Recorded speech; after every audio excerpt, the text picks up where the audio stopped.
Welcome. Welcome to Watching with Styles. Oh man, there is nothing, y'all. There is nothing like the taste of a victory. There's nothing that can match it, there's nothing that's better. And then to do it on the road. Go in a hostile environment and pull this off. Now, I'm going to be honest with you. The more I step away from this thing, the better and better I feel. The better and better I feel about where this team has a chance to wind up. As a player, you look to the next day. So it's Tuesday. I'm worried about Wednesday. They're on Wednesday. I'm worried about Thursday. I'm not going to look ahead. But as a fan, I can look ahead. Let me tell y'all something. If this team continue on the path that they're on, this can be the best team in Stoops history, which means it'll be the best team in UK modern day history. I don't give a damn about the 50s. Excuse my French to the elderly that are watching that are older than I am. I don't give a damn about the 50s. This defense, like I've said on other shows, this defense is really just scratching the surface. This defense has not reached even close to their peak. There are things that are still going on that, for me, as a person who's watching the game and analyzing the game, they can improve on a lot. Now, that's not to say it's going to be easy. It's going to be extremely difficult to reach those heights, because it's going to take a level of sacrifice, discipline, and holding players accountable that most teams can't do. It's hard. I'm not going to lie. It isn't the easiest. But if they want to be a generational defense and commit to each other, they can get there. Now, offensively, I got to give big ups to two units that, well, one unit, I guess I'm giving it to the unit and the coaches. Coach Wolf needs, and the O-line needs, more damn credit than they're getting. Here's the thing that bothers me with that, is that it's kind of like the secondary. It's obvious when those two position groups make mistakes. But when they play well, it's what they're supposed to do. It's like we expect our defense to put pressure on their offense, but when the pressure's on us, our O-line sucks. The things that I'm seeing from the O-line, the South Carolina game wasn't the greatest. It wasn't as bad as what people thought it was, though. There's these last two games, the last two SEC games, have been really good. Is there room for improvement? Well, damn. Everyone has room for improvement. But you cannot tell me that the plays that we made were not because of O-line. It wasn't like Brock was throwing off his back shoulder, off his back foot, and just throwing up haymakers, and we were just coming down with lucky throw, with lucky catches. The majority of the balls that Brock threw and completed he was not under duress.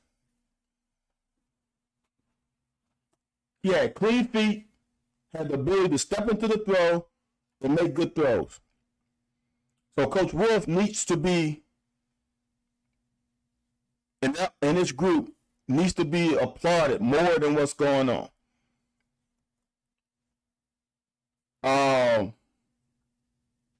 Coach Shorts needs a new contract. I know I should be his agent and we just getting started, but the things that I've been harping on for the last, since Dane and Berrien got here, are starting to be fixed. Are we there yet? No. But are we showing signs of getting to a position where we're doing things the way good wide receivers will conduct their business? Yes. We're getting there. We are learning. We're taking a coaching that is needed. Coach Shorts needs to be applauded. And then the last guy I'm going to say is Coach Collins. I've been hard on the DBs, and this game here, they showed up and showed out. They showed up and showed out. We still have some issues at the safety position. We need to tighten that up. But as a whole, bruh, I can't ask for much more.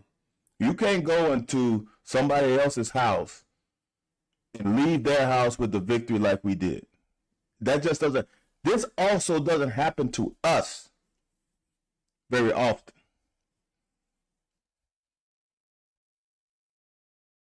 For us to finish this game the way we finished is crazy.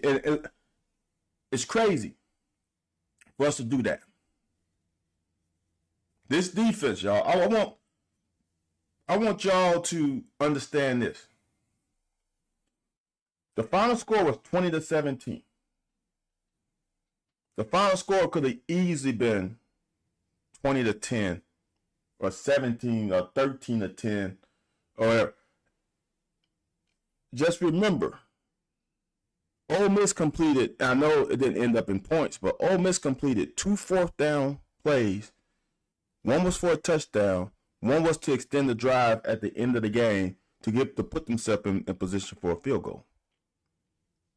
Those 2 fourth down plays that we gave up. How good were we on third down? Unbelievable. This defense showed to the nation how good this team can be. This offense started to show how good this offense can be. Bush is learning his team. It's the same shit I keep saying, man. It's the same shit I keep saying. We all remember the last 5 to 6 games of 2021. Go back and watch that first half of the season. It was ugly at times. It takes a coach some time to learn what his players can do on game day. Practice, you can do anything you want. I'm talking about in the game. So for all these things that this is a crazy thing for me, and I understand why. The perception, right? The perception is, why do we do so many things in this game? Why do we do so many things in that game? Why did the offense roll out so much against Georgia? We can't live on that recipe. Well, did we do that this game? Well, this game, we can't live on quarterback runs. Well, it depends on the opponent. The last thing. Y'all know how I feel about blitzing. Brian said the DBs fixed almost everything they did wrong. And I'm still that South Carolina game. I'm I'm not a holy roller, but I'm a man of faith. I'll say that. I think that was in God's plan. I don't know why, but there's a lot about that South Carolina game that when you in the moment, you're like, shit. But now 3 games after, I'm like, it doesn't add up. Brock wasn't comfortable. The defense didn't the defense played well, but there was moments of lax in focus, I guess. I don't know. But it was weird. Now that you look back on it, they haven't played like that in any other game. So why on that game did those things happen? Like I said, y'all, and this since Ron brought that up. Oh, I got something. I'm gonna bring up. Do I have it? Do I have it?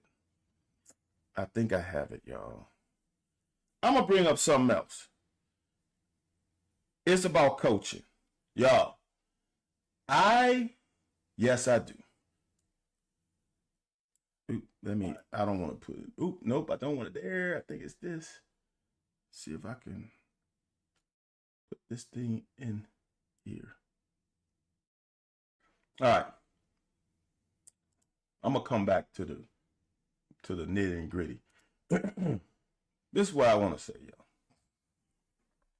about coaching. And I'm gonna pull this up right here. I got to give myself a second because I get really upset when I hear certain things. So here's the thing about coaching. If you truly don't believe that the majority of these guys in this profession, not all, the majority of guys in this profession can coach, I don't know what to tell you. If you believe that the guys who are paid handsomely to do this job don't put in the work, I don't know what to tell you. I really don't. So here's the thing. What's the difference between week 2 and week 5? Do you think the coaches all of a sudden learn how to coach better? Or do you think the players bought in, focused more, were a little more diligent in the things that they can be able to control more in the last 3 games? You think the coaches just coached harder these last 3 games and they were just fucking going through the motion the first 2? So I want to show something because this came up in a group chat. I want to show y'all something. This is the Tennessee game 2022. All right. I want to show y'all something. And this is where coaching comes up a lot in concepts. Look, this is going to be crazy when I show you this. Tennessee, this is why people call Tennessee's offense simple. Tennessee is going to run just a simple, I got to draw with my, Tennessee is going to run, they're just going to switch route. We're running cover 4. I want y'all to watch how this is handled on this play. Just watch. Simple cover 4. The same issue we had in South Carolina. So I want y'all to understand. I know this is when the receiver switch. Now this become number 2. This is number 1. They were opposite on the snap of the ball, right? I think that's Brew McCoy, the one that's inside right now. So see now, that's 2, that's 1. Now watch how Carrington Valentine plays this ball. This route concept this time. He is carrying number 1. The safety should be driving on number 2, right? All right. That's simple quarters. Linebacker to the flats. It's just simple. Simple in the responsibilities, right? Now let's see what they do up top. Same thing. The issue is this is going to the field. So he doesn't have to buzz, in my opinion, because that's a long throw. That's 24 plus yards. All right. So there's no reason for this guy to buzz the flat because it's just a long throw. All right. So watch how they defend the route up top. He's gonna wrong tool. So he's gonna go, and once he sees this corner going back, he's gonna sit it up. He's gonna sit it up because there's no reason running to that corner, right? So that's the route concepts. Tennessee's route concepts are simple, but they are difficult depending on how you play it. So see this. Watch this. This is perfect. Here, he should have drove a little quicker, but it's 3rd and 2. You haven't earned the right, in my opinion, as I could you say, 3rd and 2, you lost on 1st and 2nd down. That's not bad. All right, make the tackle, punish him. All right. Now let's look at this play again. Now this is same drive, couple plays later. Same 2 guys, look what route they run.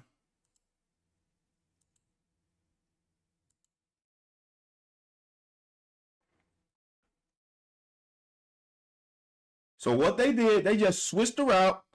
I can't show. So Brew kept here. This guy went in. He should drive the in route. The corner should stay with 1. Right? That's all it should be. Watch how they play it up top.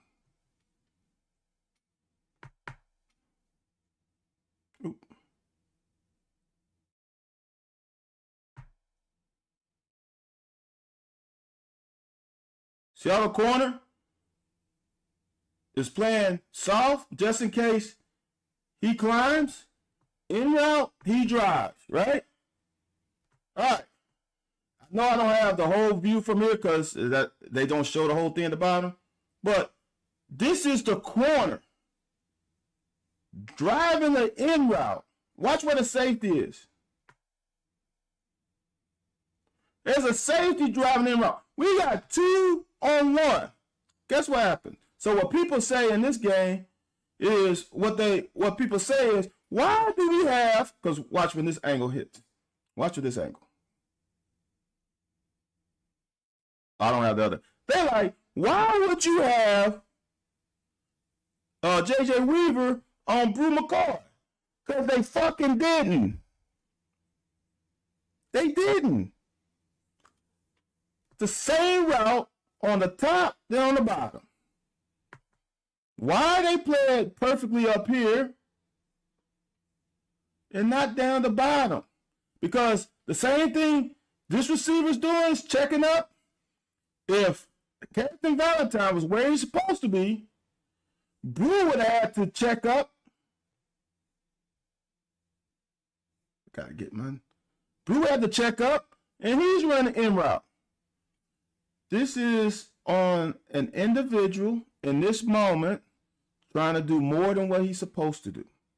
It's as simple as that. That would drive a coach crazy. So that's why, for me,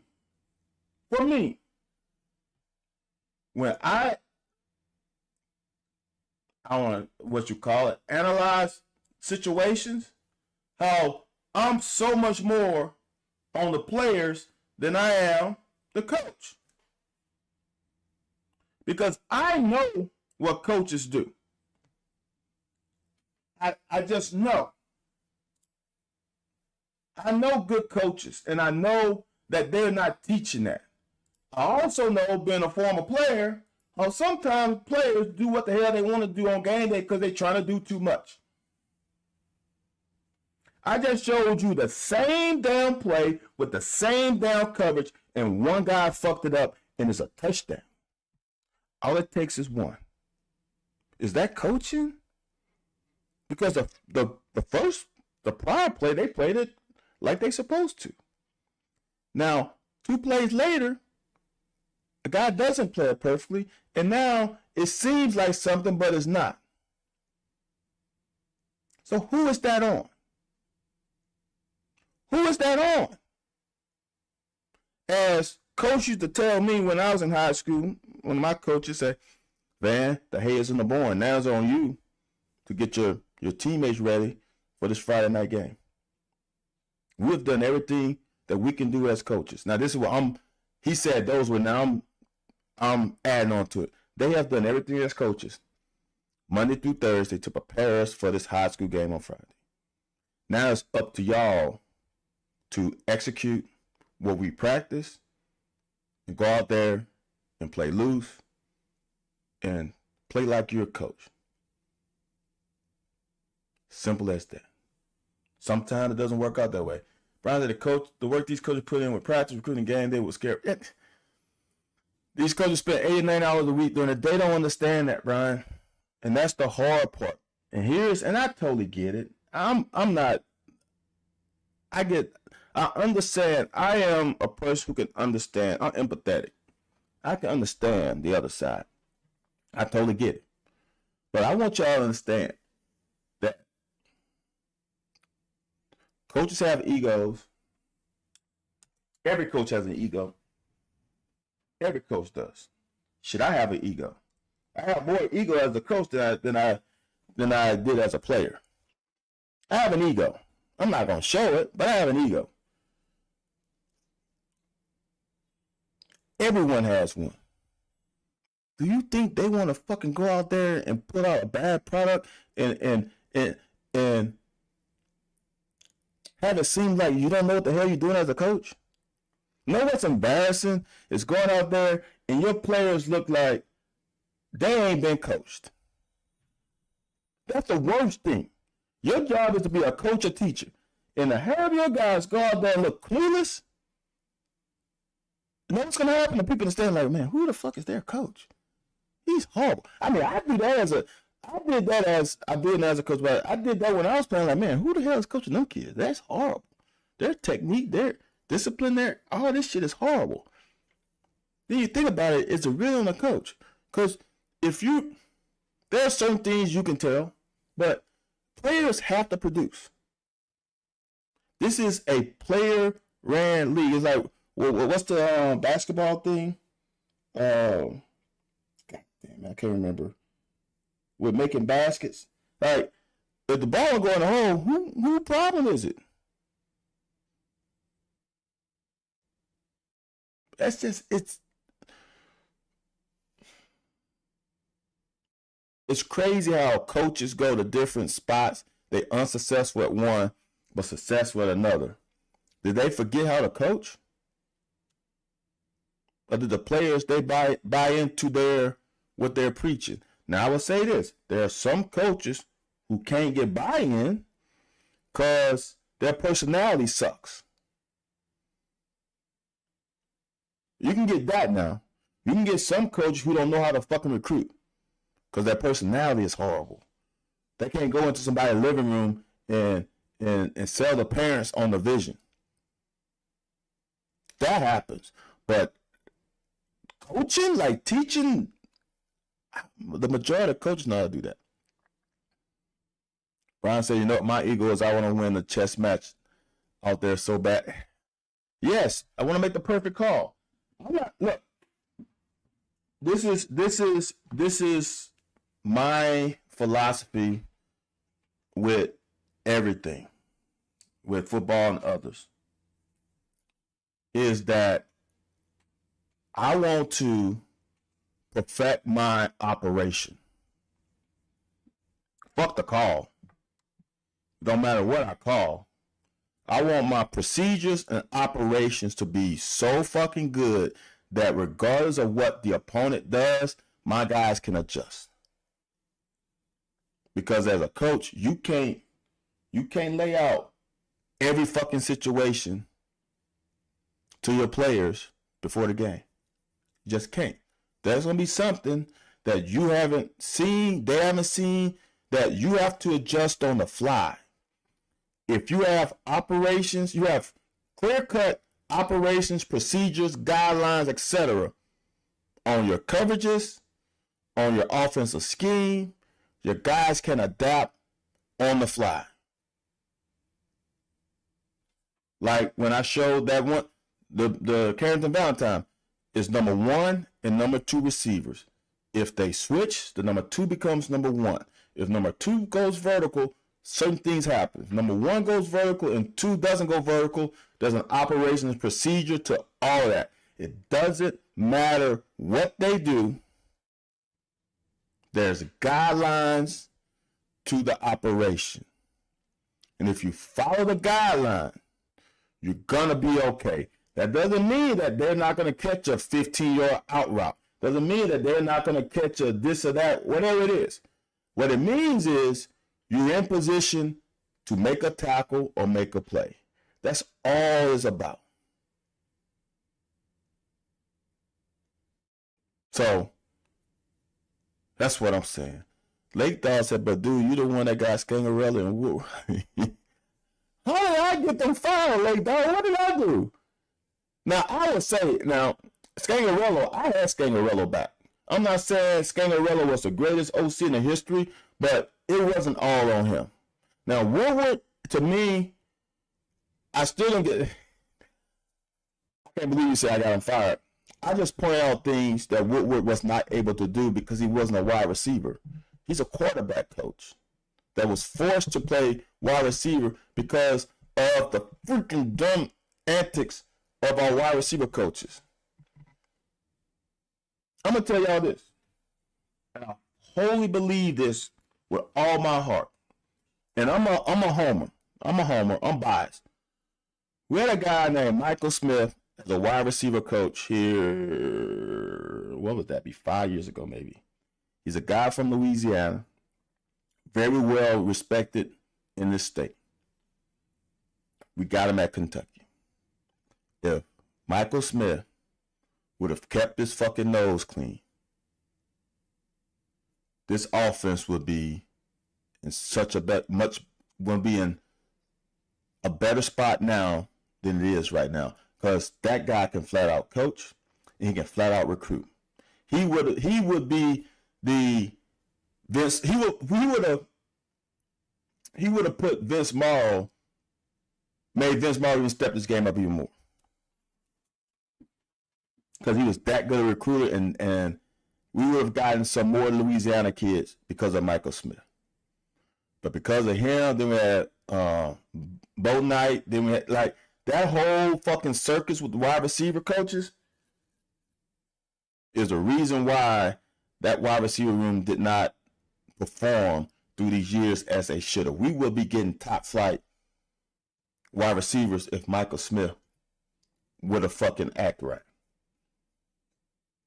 I'm still not happy with that. So, but with that said, we finally got a guy now in Coach Sharps who is going to propel this room to where it should be, where it should have been and what it should be.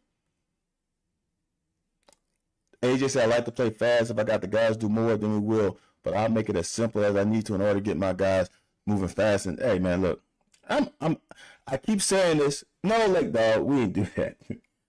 I keep saying this, man.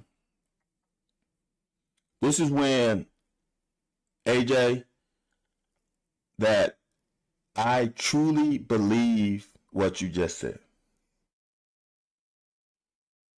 And then I'll get on to the film. All right. When I was in high school, when I was getting recruited,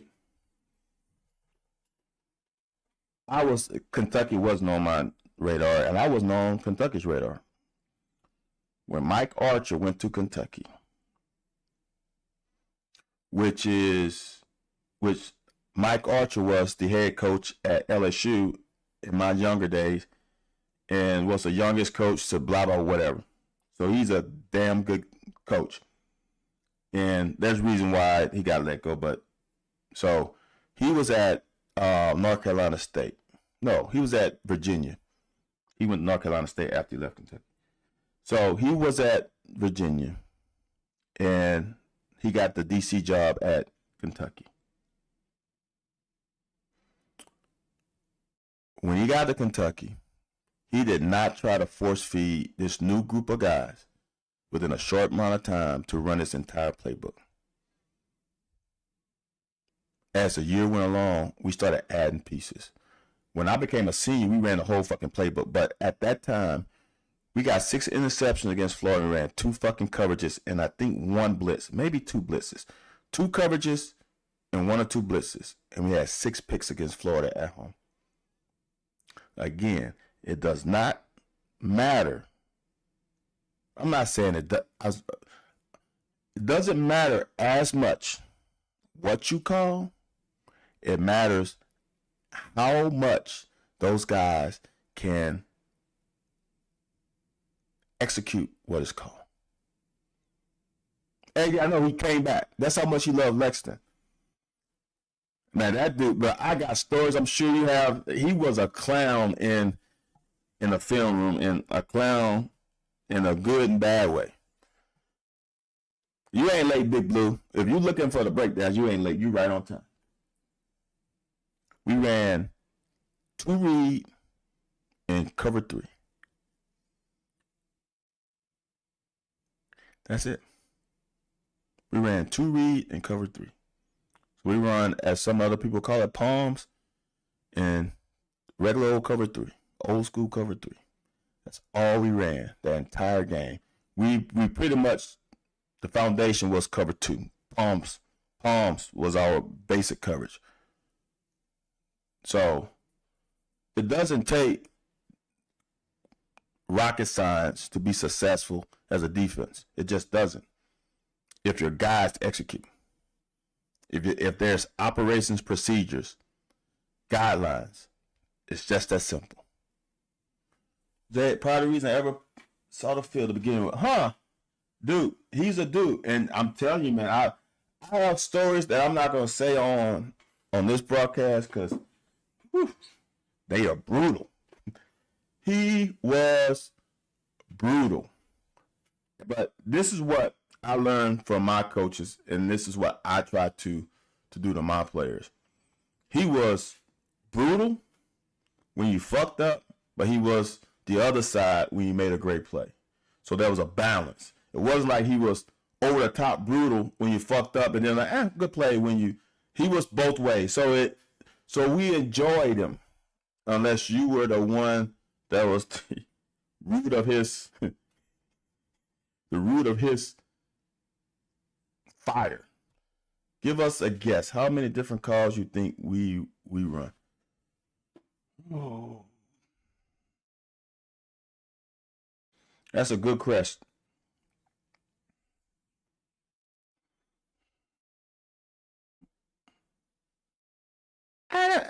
I'm thinking of Steven Wright. I think we run 3 to 4 zone concepts.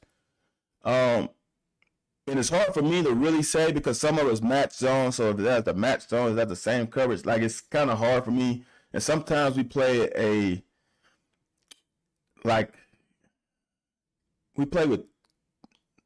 with split safety, but then the damn corners are deep. And then one of those safeties gotta be a middle. There's some things that it's hard for me to give you an exact, but it's at least 3 to 4.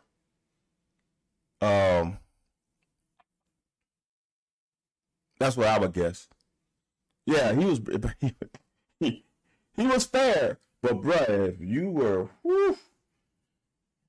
he didn't mind. He didn't mind you make a mistake if it was a mistake, and this is where I get it from. He didn't mind you make a mistake if he can ask you questions. You had verifiable retort to his question that made sense to why you did what you did and why you gave up a play. I'll never forget. This would have been Auburn, 1995 at Kentucky. Yes, because I think we played 94 there. 95 at Kentucky. I got injured the week before, so I wasn't supposed to play. So the year prior, I led the team with 3 picks, blah, blah, blah. So this year, I had an issue. I wasn't supposed to play in the game, but I dressed out just in case of emergency. So in the game, Coach Archer comes to me and said, can you give me a series? I'm like, Coach, I can do whatever you want. He said, I need you to make a play. So fuck, Coach, you told me to make a play. I'm going out there making a play. We're in cover 3. And I know Auburn saw me going, because that's how I play aggressive. Auburn probably knew I wasn't supposed to play, and they said, oh, okay, let's get him. So them fuckers ran a hitch and go on me in cover 3. And a hitch and go, I was into the field. So it was a long ass throw if it was going to be completed. So I've been watching the game from the sideline, supporting my teammates, and I've been looking at them fucking throwing hitches. But now the difference is I'm not in the game, understand the rhythm of the hitch. So they see me come out there, and them motherfuckers ran a hitch and go. And I jumped that hitch so fast because I was looking to make a pick 6. Next thing I knew, fuck. Touchdown. So I'm like, fuck, man. Coach Archer came up to me. What the fuck happened? Like, Coach, look, we're in cover 3 into the field. You told me to go out there and make a play. They've been running hitch on our guys all game, and I'm trying to make a play.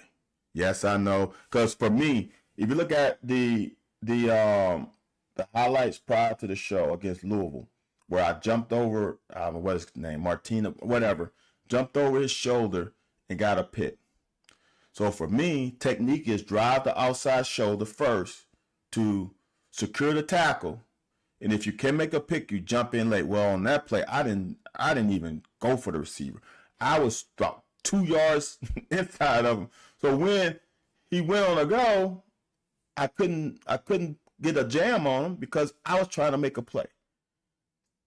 My history shows that I do not do that. I run through the receiver to get a pick. Well, that one, I was trying to get a pick 6. So he's like, all right, totally understand. I totally get it. Maybe I shouldn't have told you to go make a play. So if my players can come to me and say, Coach, look, they normally run this flood route, and I was gonna jump that second level flood, and the quarterback gave me a shoulder, took his hands off the front of the ball with a pump, and I jumped it, and I'm like, all right, dude, don't do that shit, but I understand. So with all that said, it comes back to is you don't need to be exotic to be successful. You don't. Now, there are certain quarterbacks that you probably need to be exotic for because they are so smart and so good.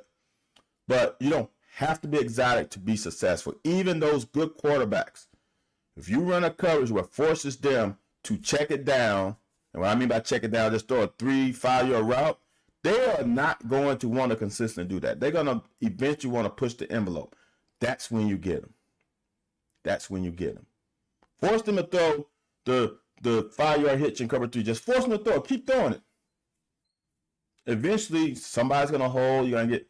Those are the kind of things that, as a player, as a almost 50-year-old individual, I understand that more now than I probably did. Not probably than I did when I was 17, 18, 19, 20. I promise you that.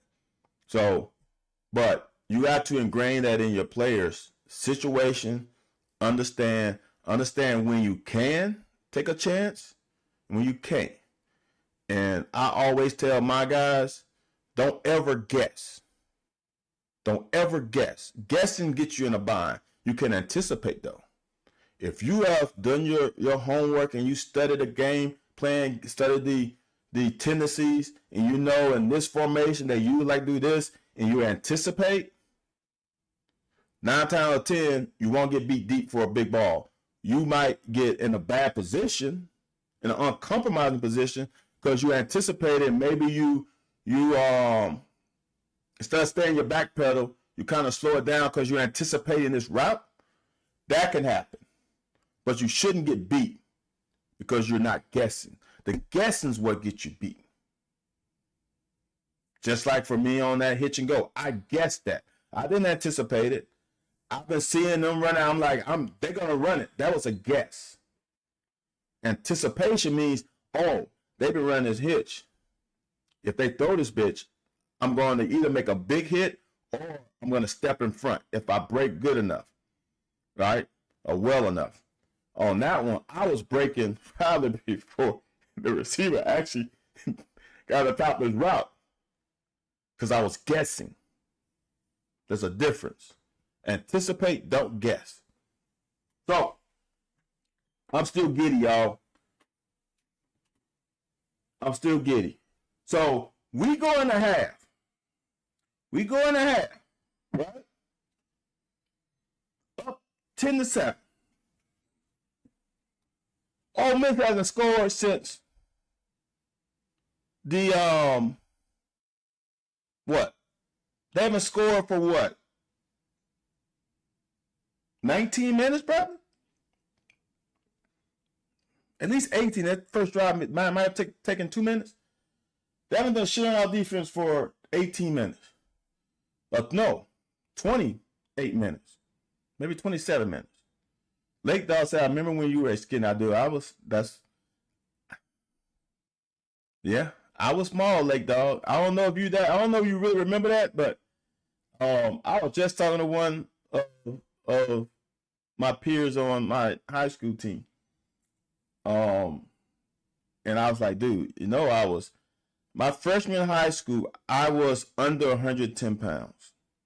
That's why I didn't play as a freshman. Because they were scared. My senior year, when I started football, I was about 151, and I got down to about 148 towards the season. During track season, I got back up to close to 155. He was like, there's no way. I'm like, dude, I wasn't that big. We had big shoulder pads, though. And I never forget because Coach Smith and Coach Perry didn't know anything about me.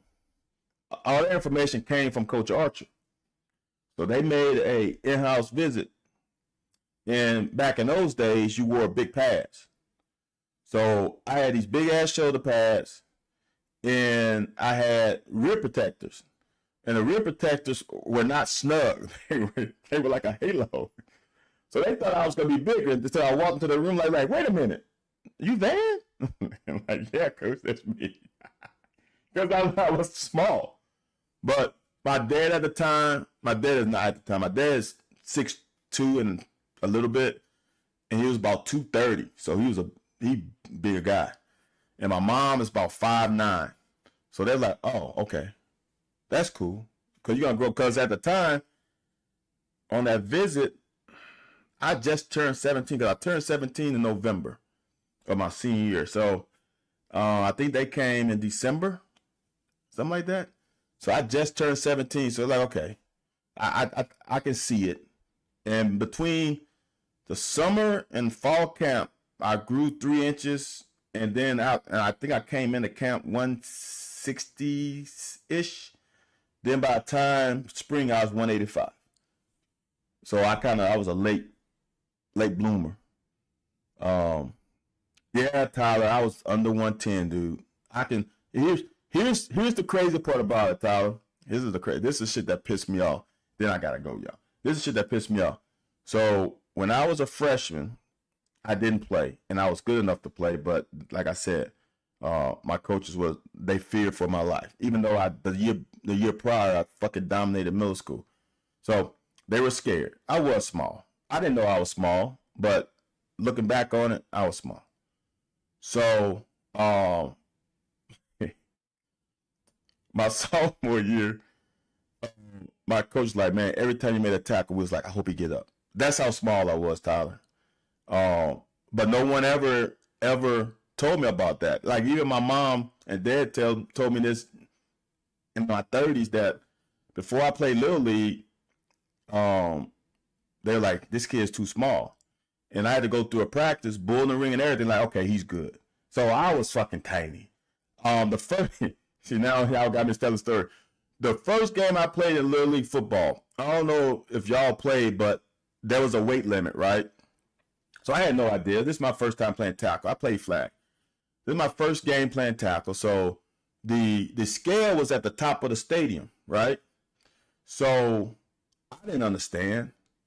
So I think the weight limit was 105, maybe something like that. It was 100 and something. So I go upstairs not knowing what to do. I come in fully dressed. I got my shoulder pads on, got my helmet in my hand, and I'm up there and I get in line. I'm like, wait a minute, why y'all don't have y'all shit on? I didn't say that. I'm like, Coach, why they don't have their pads on? Should I take mine off? Coach said, nah, bro, you can wear your helmet too. You'll be all right. That's how small I was. The other players had to make weight. So they had to, like, we had guys running garbage bags and kind of lose that water weight. So he was like, nah, you can actually put your helmet on. So that's how small I was. And I continue to be one of the smallest guys on the team for a long time. So yeah, that is crazy. AJ said he stepped on campus at 225. Nah, bro. Nah, not me. Plus, I was young. Like I want people. I came to campus as a 17-year-old. I enrolled at Kentucky at 17 years old. Didn't turn 18 until November during the season. So I was still developing. So yeah, it was crazy. I ain't gonna lie, it was crazy. Look back on it, I was small, and I didn't realize it until later. So we up 10-7. And you said I had to sit in the sun before games away. Yeah, I tell you, I didn't have to do that. The crazy part about it, now, jeez. R.I.P. to my man K. Frank. K. Frank, this is how crazy life is. K. Frank was the biggest guy on the team when we played Pee Wee. He was the littlest guy of our group of players that played Pee Wee together when he was a senior in high school. That fucker he was a tight end in Little League and was a tailback in high school and college, and then he became a DB. That's how small it was. He went from he didn't gain that much weight. Actually, from the age of 9 to the age of 18, he might have gained 50 pounds. Crazy, yeah. I can tell. See, I'm gonna have to bring my dad on it. See, and then the other thing I did. See, this is now I understand later in life how I look at football differently than a lot of others. When I was in Pee Wee, my last year in Pee Wee, now I played quarterback back-to-back years, which is uncommon for Pee Wee. Since I was young, I got to play 3 years of Pee Wee. My last year in Pee Wee, I called my own plays for half the games after halftime. Now, it's not like we had 50 play playbook, but coach was like, man, we was killing people. It's like, you know what, man? Just call your plays. So I called my plays. Then I had to look to the sideline, like, whatever. What was it? 38 toss, 37 toss. We ran trap. Then our pass plays were numbering systems. So it wasn't we had pass concepts, arrow, curl, but it was also, we ran two back, we sometimes tight ends, but sometimes twins, and I'll just call the numbers. Can't remember what it'd be. 15, 9. So 9 route, out route, hitch. Or was hitch a 3? 1, 2, 3. Yeah, 13. I think hitch was 3. So 9, 13. Ready? Break. Come on, plays. And if I need backup, I'll get my dad on here so he can tell y'all. So 10-7. I felt so good about this situation. You score, then you get the ball.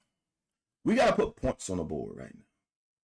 If we put points on the board, this gets to be a scary game. Now you force Ole Miss to probably do something they didn't want to do, because Ole Miss in the second half ran the ball a lot. More than they did in the first half, in my opinion. So we got to come out here and get a drive going. We can't go 3 and out. Just can't. Y'all, look at the pocket. Look at the time. Look at the time. Look at the time. So for me, I'm not sure. This is the kind of things that this is so hard right now because it's easier said than done, right?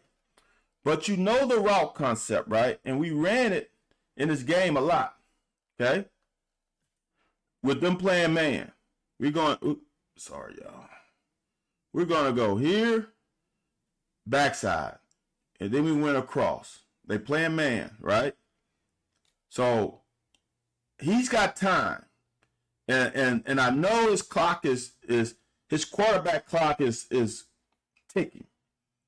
But I want you to look at this guy here and tell me if he is a little patient that this is a big play.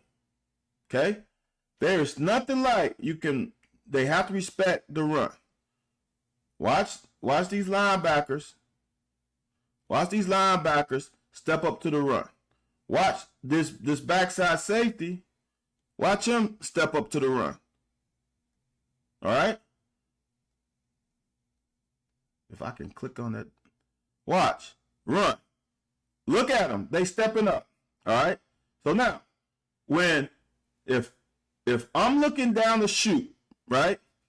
And I see this guy start to come downhill, I have a pretty good indication that it's not single high and that this part of the field is going to be wide open. All right?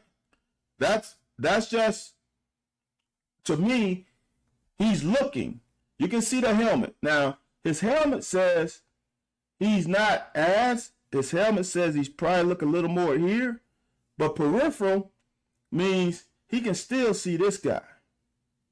And then he can see that safety, right?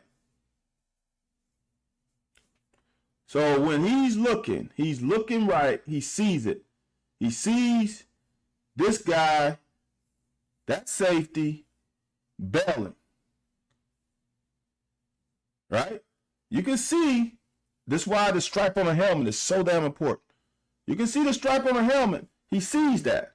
So if he sees that guy escaping, that means there's nobody underneath for this route. Watch. Watch Dane wide open. Watch Dane wide open. Dane is going across, run away from that receiver. We have thrown this ball so many times. This is the one. That's the one that you need. That's the one that you want. That's the one that you need. Right? That's how close. That's why I say like shit like we leaving plays out on the field. It's not like he hasn't done this already in the game. So something he saw man, but I want you to show you something. He saw man, but it wasn't totally man on this side of the field. Wasn't man on that side of the field. Right? Look at this corner. Look at that corner. Let me put this one on. Look at that corner. He's not running with that route. So it's not man. That's why this guy's driving down. They probably play in and out. These two guys probably play in and out. Okay? So he's not open because look at the safety driving it. But man, I tell you one that is open. This big one right here. This one is open. That's how close it is. I'm not saying that was an easy one to dissect, but that is a situation of coaching, right? Coach put out 2 levels. They played man. It was a man beater. And we picked the wrong guy. Now, as a coach, it's always like, take the easy one if it's there. Now, it wasn't the best throw either.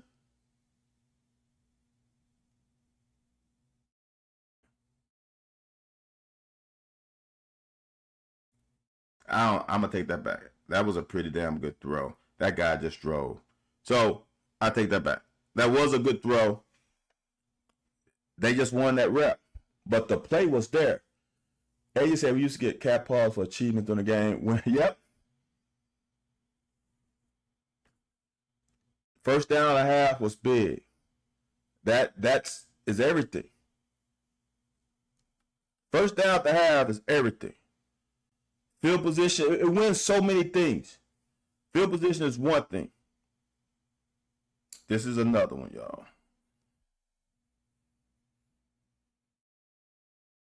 This is how close we are, man. This is why I feel so good about where we are. Are we a finished product? No. Are we close to a finished product? No. Are we great? No. But we're pretty damn good. I won't watch Cox, all right? We are doing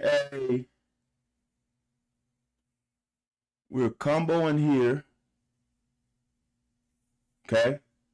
I don't like how that drawing tool doesn't draw blocks very well. Let me see if I can try it. See, I gotta do that and that. All right.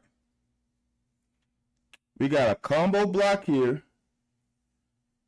and this guy gets over the top of it. It can't happen. Just watch. This thing is blocked pretty well. Look at that. So right now, I'm gonna tell you, we getting 8, right? We got hat. He can get a hat and probably go to here. We cutting off ceiling there, right? We got 3 on 2 or 3 on 3, right? Watch what happens. We got a double. We got a double on that 2I. We got a double. We got Dylan Ray and Eli Cox double on that 2 tech. And watch, Eli Cox is blocking down Dylan Ray. All right. I want y'all to see this. Right? I want to give an understanding of how close this is. If this guy's X'd out and we blocking here and we got seals here, that's 8 yards. Easy peasy. Their guy won that battle, and it wasn't really that hard when you got a double. Eli just didn't. I don't know what his path was. His path should have been there, but he went more there and allowed that player a free run. Y'all, so that force, you can see right here, that force, DSK to put that foot down, instead of his path being there, he had the detour and come here to run away from him. That is so big of a play because that put us in a better situation 3rd down. Damn.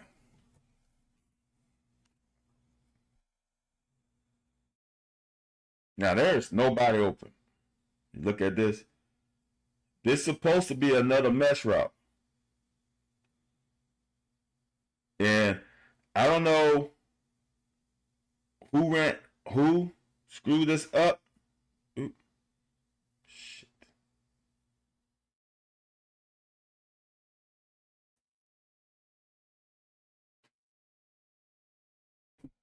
I don't know who screwed this up with these 2 guys, but somebody screwed it up because they ran in, because I don't know who's supposed to go first. I would, in theory, think Caddis did the right thing. Caddis should go high. It's 3rd and 4, and we're trying to throw to the speed guy. He should go high. The receiver should probably go low, but I don't know if that's Macklin or that's Ferrier. See, he went too high, and now I don't know if he's trying to pick the guy for, I don't know, man. This is hard. Now, Washington again, I'm not sure. I'm not sure if he's trying to get him open. So look, if that's the case, I'm wrong. See, that's what happens when you watch it a little more. If they're trying to get Caddis open, Brock has to anticipate that. Let's see what Brock's looking at. I thought he was looking at. He's looking this way. I don't know, but it looks like, I don't know. That's why it's difficult, because when I watched it initially, I'm like, Maclin wouldn't run and try to not avoid that linebacker. He tried to run through his chest. Just watch. You can tell right now that Maclin is starting to, see how he starts to trying to stride? He's trying to run into that linebacker. See that? He's trying to run into that linebacker. It seems like if he was running the mesh and trying to get the ball, he would go from and try to get back here. He would try to avoid him. But no. I think now that he was the picker. And this, honestly, is perfect. They zone it up. When zone, you don't run through the zone. You find a window. That was I'm wrong. That was a shot. He had time to throw that, because all he had to do, everybody's blocking. He's running around the horn, step up in the pocket, boom, boom, get that ball right there. I'm wrong. Donnie says linebacker. I don't think linebacker's picking him, Donnie.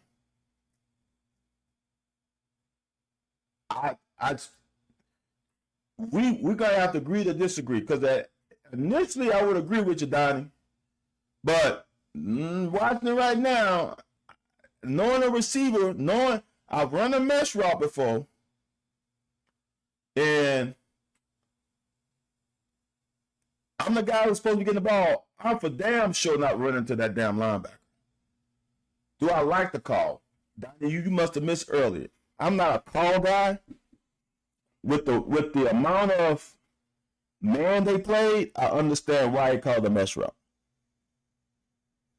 I understand. See, but Donnie, I don't think he understood it was zone.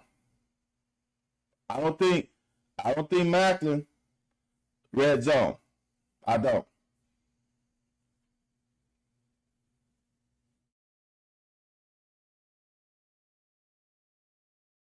There's no way that this is the part that gives away for me. If he's running a route, when his shoulders go back right there, he puts on the brakes. He's trying to with his shoulders like that right now. He's trying to pick that linebacker. That's just me. I'm changing my mind. I'm flip flopping. But there's no one else open. Look at it. Look at it. Danis not DSK not. That's not open. But I got a problem with Brock with this thing right here.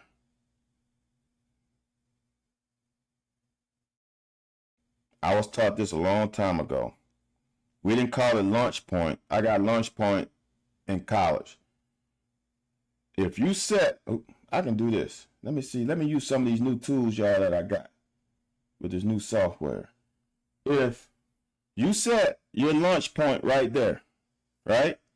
You can't stay there because that's not Cox. Mincy is trying to run him around the horn. So if that's your launch point, that's his target. You got to step up in the pocket to allow Mincy to continue running around the horn. If he steps up in the pocket, then manipulates the pocket, I think he's got time to throw this ball and realize what's going on. He's got to step up in the, see how he never changes launch point. He is on the 14. That back foot's on the 14. That back foot stays on the 14. See that? That's his launch point. That's this guy's launch point. 14-yard line. You have to manipulate. Donnie, I'm not going to get on a tackle. You're right. Martin Moore actually said that about Alan Cutler's show, is that, and I agree with him, that I don't know the technique is all tackles attack instead of setting vertically. But I'm a digress on that. But I do know the quarterback could even help him, right? He set the launch point at 14. All they had to do was go to 12. All they had to do was slide. Bam, it's there. Quarterback's got to be able to manipulate the pocket, and he just went sideways. I don't think he had to abandon. All he had to do was step up. This guy's going that way. All he had to do was step up. And then if when he stepped, he's such a good athlete. You step up and come here, now you're putting these guys in a bind. Is he going to run? He could have ran to the sideline. He could have. This is what the big boys do. He could have got himself to the line of scrimmage and ran on the line of scrimmage. Now put this guy in a bind. Do I come up or do I stay? Then he rolls with you a little deep. Then you pop the pass over the top. That's why, I want to say it again. For y'all who missed the 30-minute, 40-minute, whatever monologue. The play call was fine. The execution wasn't as great. But this kid is on his 5th start. I didn't do this in high school on my first start, my second start. When I got older, I knew that I could manipulate these guys. And I'm going to say this, and this is why I said this earlier. It pisses me off a little bit. And I've said this many times. The quarterback is part of the protection. He's part of the protection. He can eliminate a lot of things.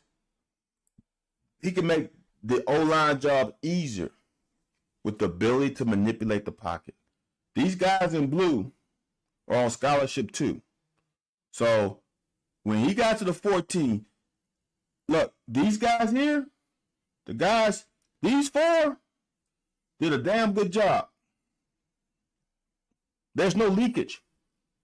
They're pretty stout right there. You get a little leakage here, but it's in the inside. He should be rushing here because who has contained? He leaks in there.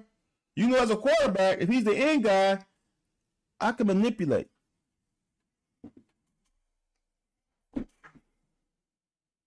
So, learning experience.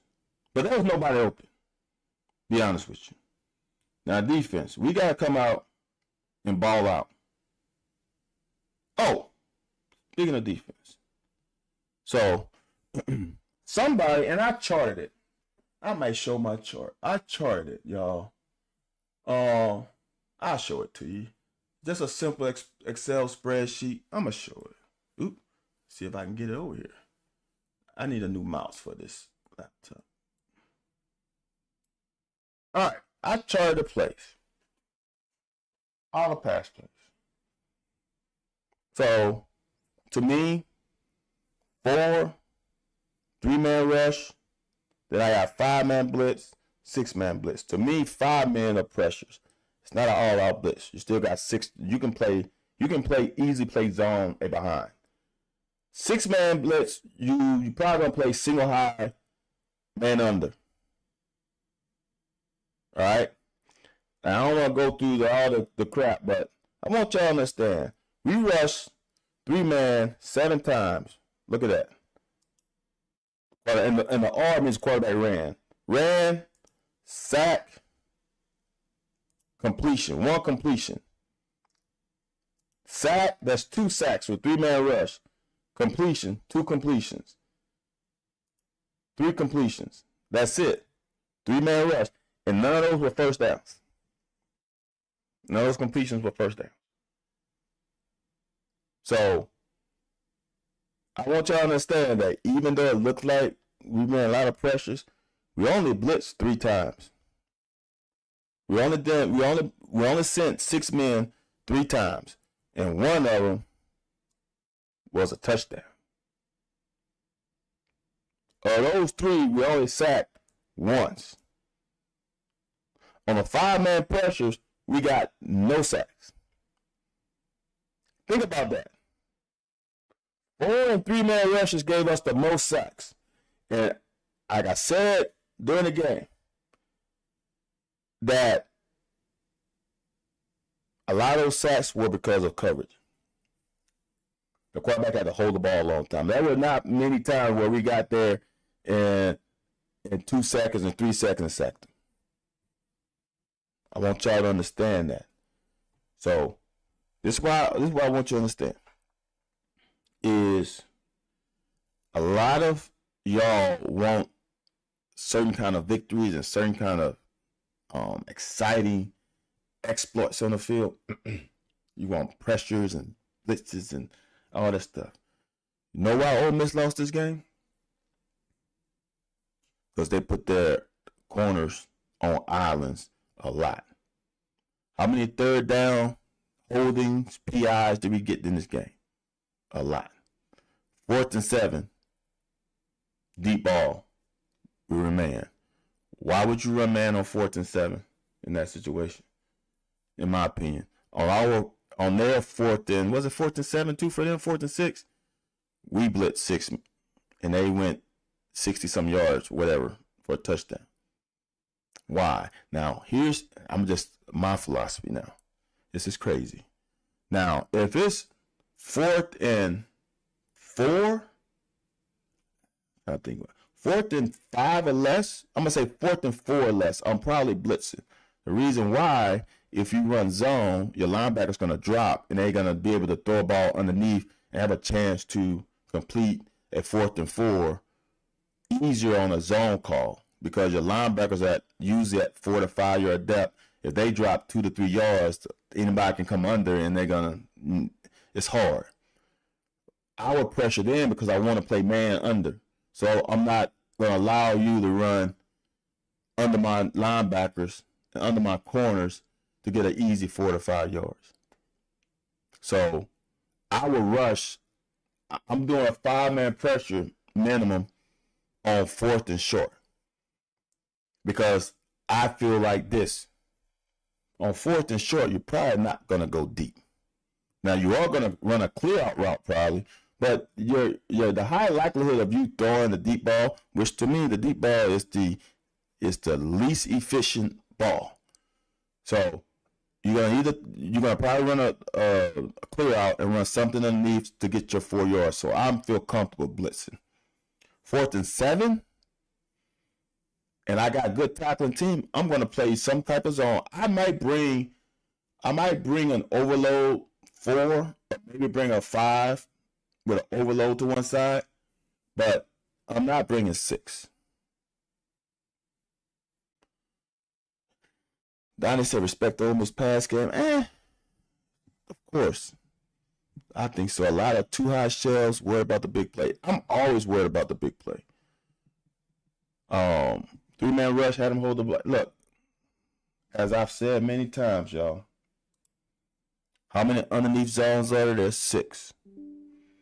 If you rush 3, and it's really 5, in college it's 5, because the curl and the flat, or the hook and the curl, which way you want to say, are real close to each other. So you really only have 5. So I rush 3, I can get at least 4 in those 5 zones, and I can play coverage there behind. I can get probably 5 in those zones in certain coverages. So all my underneath zones are covered. So now I'm going to force a quarterback to dot a ball in a small window. If he can do that, I go over there and shake his hand. But all it takes is for one of your DBs to lose a battle, and you're fucked. That's what Ole Miss consistently did. All right. So now we're in 2nd and 10. They ran the ball.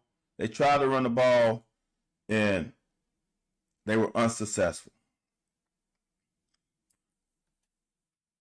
I honestly think on this, Brad thought they were going to pass, so we ran a twist. We ran a twist and we twisted right into it. That's just how. That's getting lucky on your play call. Oh shoot.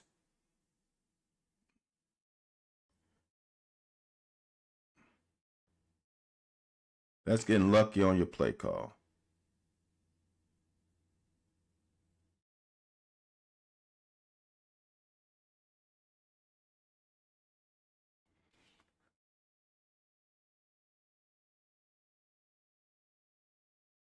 See Dion twist right into it. Now we just gotta make the tackle. Right? Now we gotta make the tackle. We missed a tackle. It should be 3rd and 9 at best. With our best defensive player, not even close, our best defensive player on a running back in a phone booth. And Dion fills the whole phone booth. The phone booth is filled. His body is in that phone booth. Right? That's why I hope y'all starting to get the things that I put down. A running back in here ain't gonna let even Dion tackle him. If there's one guy in a phone booth, a running back is looking past him. The first guy cannot tackle a good running back, even if it's Dion.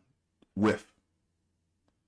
Dude, that should be a 2-yard gain at most. But instead of a 2-yard gain, it's a damn first down. Right? Think about that. Now they on the other side of 50. A missed tackle. Their drive in the first half, that first drive of the first half, was because we could not corral Jackson Dart. He kept extending plays. This was the play that led to points. That play alone. Now, they did other things, right? We got to get him down. How did he get so many yards? This is going to plague us. We cannot. Now, I know he's an athlete. I know it's not easy, y'all. I'm not going to lie. I know it's not easy. Let me get my mouse right. I know it's not easy, man. But we can't let him cross the field, though. And this is, I want to show this because, like I said 2 days ago, or was it yesterday? No, I didn't know.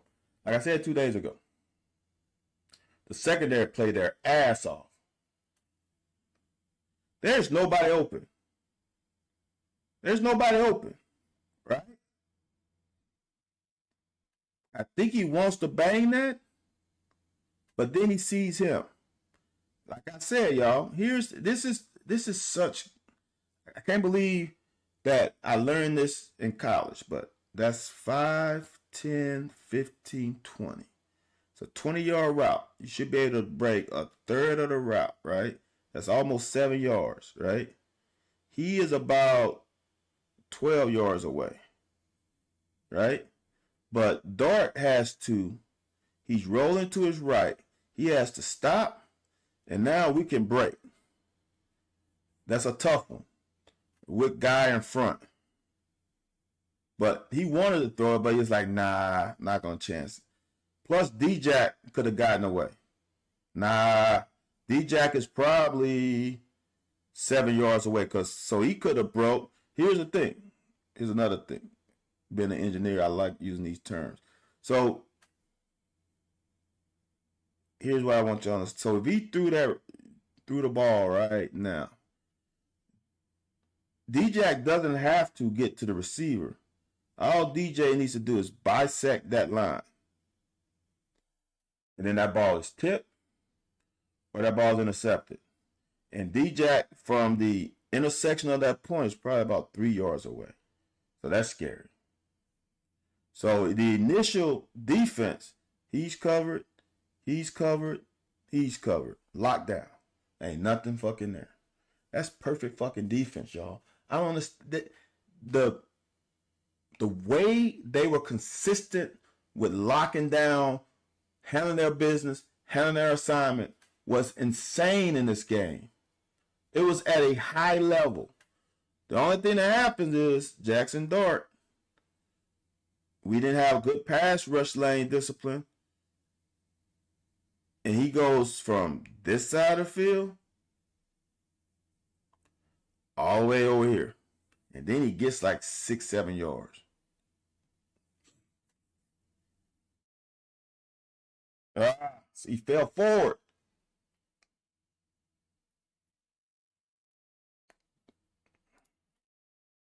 Gotta make that play.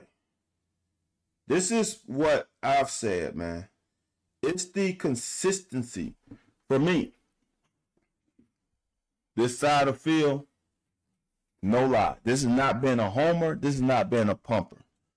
That side of the ball could be the #1 ranked defense in the country.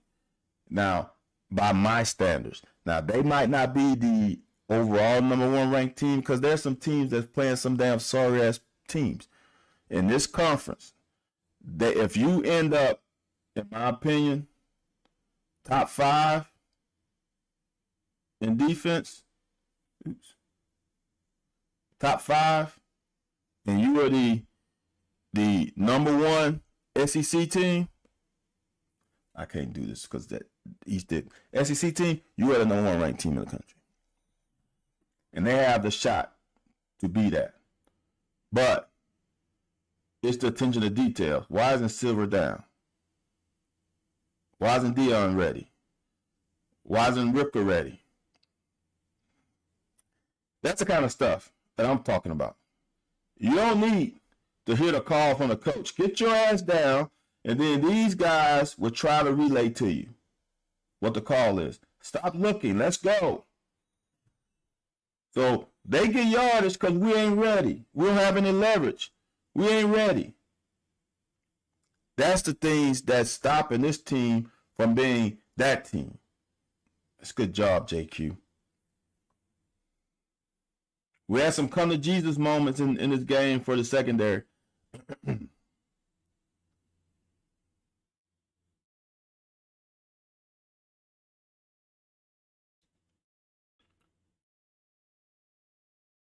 All right. See, this to me is do your job. All right. If we are truly slant, and this is a problem because some people didn't get the call. All right. Slant. Well, slant. He goes in. Pop is filling C gap. D-Jack should be filling B gap. If we are stunting, right? If he's going from B to A, right? He's going to backside A. He's going, well, he should actually probably go B. We got C. We need C and B. C is taken care of. D-Jack got into A instead of getting to his job. That's the whole thing. Watch. If Ripker has A gap, we don't need D-Jack at A gap too. See how Pop gets in his gap regardless. In this league, getting your gap. Pop has C, D-Jack's supposed to have B. In my opinion. That's where he's supposed to be. We got every gap on this side of the formation taken care of. We don't have that gap. In this league, you do your job. You get to your fucking gap. Get to your gap. If they scald you here, that's on him. That's on, I think that's Ripker or Saunders. That's on him. That's not on you. As AJ said earlier, Coach Archer would have a fucking fit right now.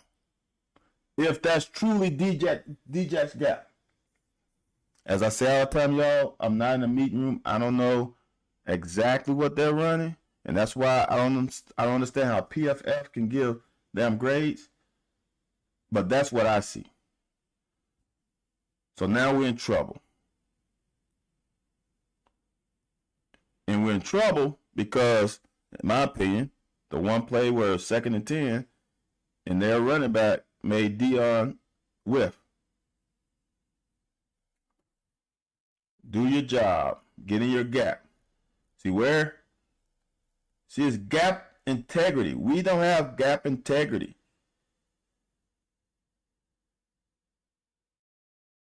But damn, boy, we closed that shit up real nice. Right there remember I used to say, I've not used to say, but I say, like there's an elevator door. That elevator door looks open. Watch that thing close in a heartbeat. It's open. It's open. Nope. Under repair. That's good, man. This defense has a chance to be scary, man. Because they still haven't hit on all cylinders yet.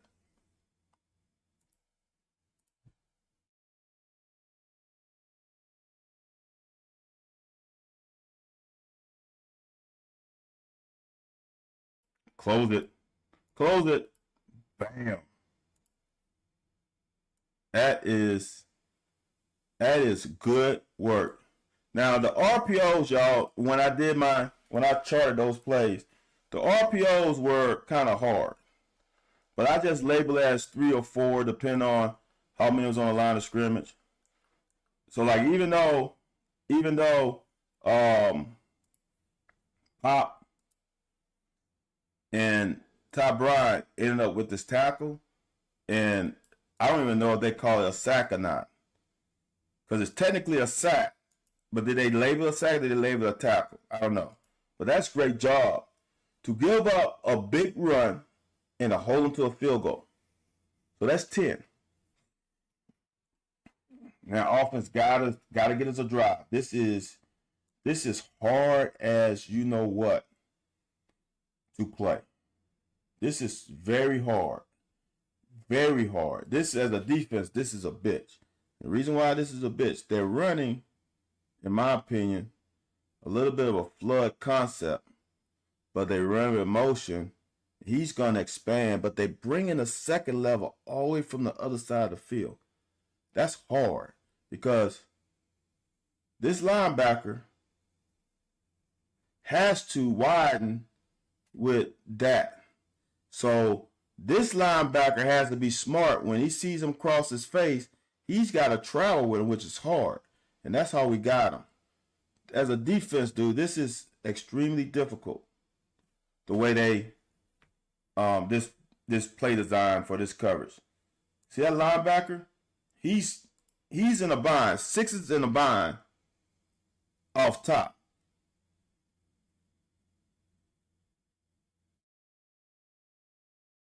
So see how we run flood? That's typical flood route. But then we bring this guy behind. That is a bitch. That's extremely difficult. It's good play design, man. I like that shit. Get him in that window. First down, Kentucky.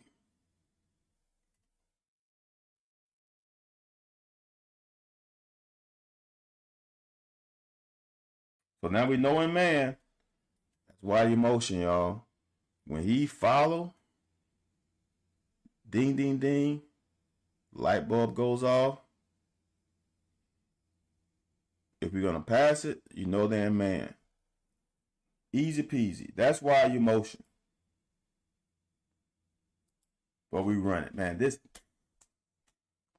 motherfucking Wilcox, man. I'm going to just tell y'all. Most young backs in this situation would have bounced this thing outside and tried to use the speed. Most guys. That's and honestly, I can understand sometimes. But this guy wants to turn the ball up shortest distance. Boom, boom. Now the only thing that shocked me was this guy.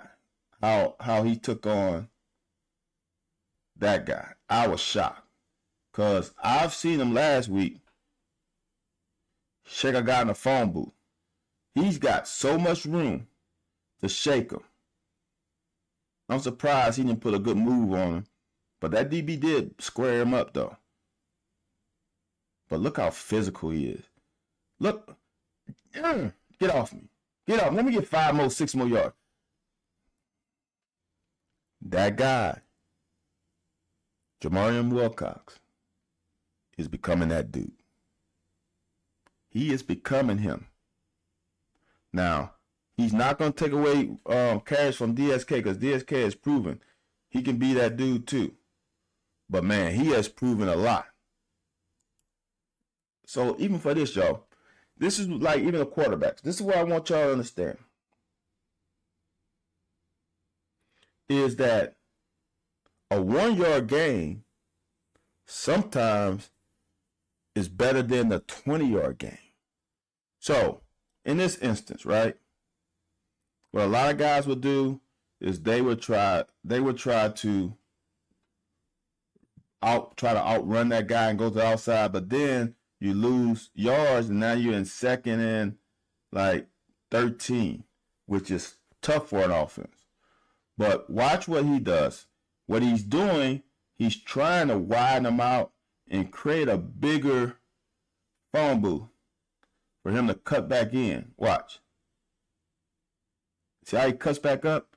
So these yards, those yards he got right there were probably 3 yards.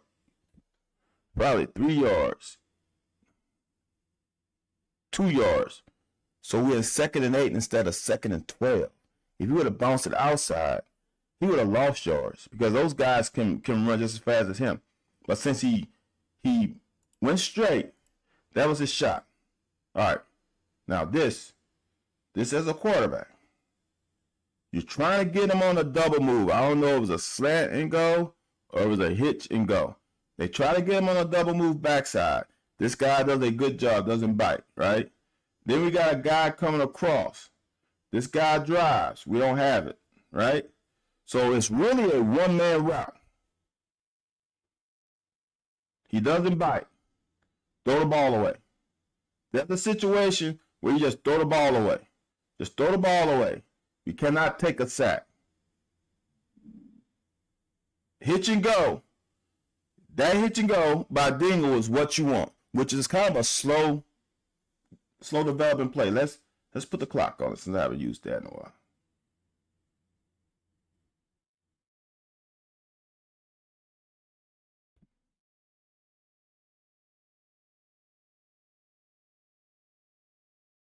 Why is my clock saying 2:30?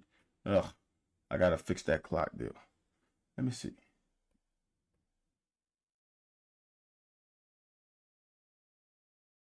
Why is my clock?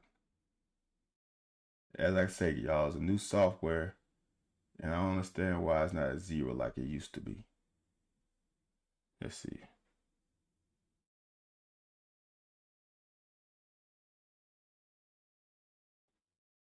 So at 20, so that's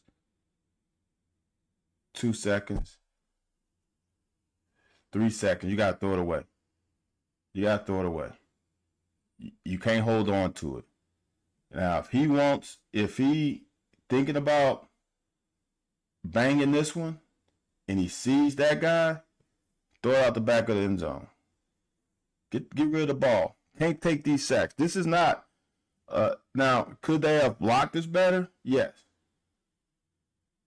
But he's got to get rid of the ball. Vinci could have definitely helped them out. But now we're in 3rd and forever. Get rid of the ball. If we don't get that long play, now obviously Ole Miss played the 3rd and 18 different than they would have played 3rd and 8. But I like 3rd and 8 with the potential of potentially getting a field goal and or getting a first down. You can't take sacks.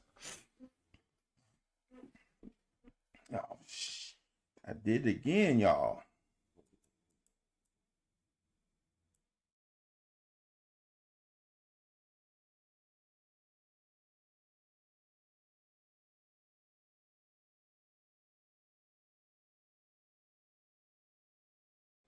The stop button is too close to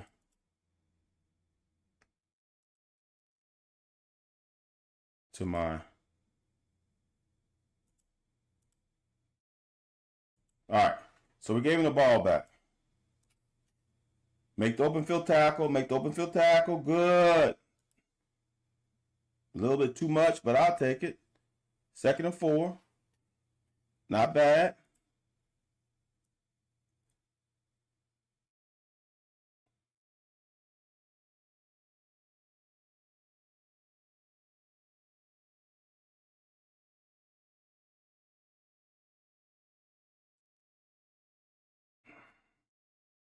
I'm trying to see, because this is what gets me on.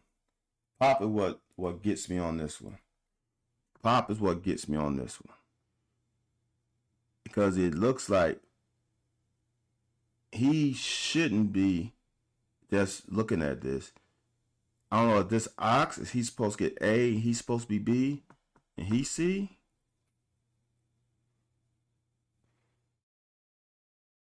Then we got A, B, C. This is the one that confused me.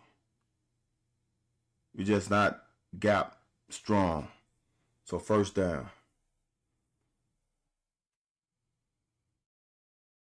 Gotta get better. And look, and sometimes they just gonna block you. Sometimes they're gonna block you, but you gotta try to be as gap sound as possible. Now this is just JQ, just bad technique slip. You can see it here. He's in man. You can see it up here. I know y'all can see it. You can see it up here. So he's fine. He is absolutely fine. That's actually a damn good route. He sold that post enough to make JQ at that point drive a little bit. And now, here's the hard thing, because should you speed turn or should you open up? I think in that situation, and it's easy for me to say this now just watching it, with the amount of momentum he had going that way, he needed a speed turn instead of trying to open up, which I am a proponent of opening up. The speed turn is a last ditch effort. And he got kind of behind the skis and he slipped. So now there's that big play. Good job. Come back though, JQ. That guy came back. He cut it all the way back. He didn't cut it back. Here, he cut that thing all the way back. So the corners gotta help on that. This is the best game. I'm telling y'all, this game right here, with the way these DB played, that's big time. That is 100% after giving up a big play. That's the way to come back and not sulk, which I've seen him do in the past. He came back, made a good tackle there. How many times, y'all? Look. JQ did more than grow up. Because I don't think it's a grow up. I think he finally played to his potential. I want y'all to see something. How many times I talk about this? Eyes on quarterback. This is why zone is so important. Watch when Jackson Dart front hand comes off the ball. Look, the ball is not even thrown, and he got a step. He got a damn step in. That's so good. Watch. Step. Ball, he got a step. That's why he was able. Look how much ground he closed, y'all. So let's say the receiver's on. Where did he catch the ball?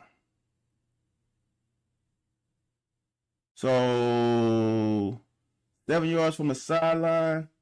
So that's at least about 10-yard throw. Plus the angle, probably 11. So 11-yard throw, maybe 12. You should be able to break 4 yards. 1, 2, 3, 4. He broke about 5. Shit. Because he got leaning before the ball was thrown. He caught it on the 20. He met him on the 20. Fumble! That's what any young guys on here, any young DBs understand. I don't know, y'all. This kind of stuff that gets me excited. I preached this for I don't know how long, y'all. He's on the 20. He's 7 yards back. He's at least 7 yards off the receiver. Okay? Takes a small back pedal. 1. Right? 7 yards off.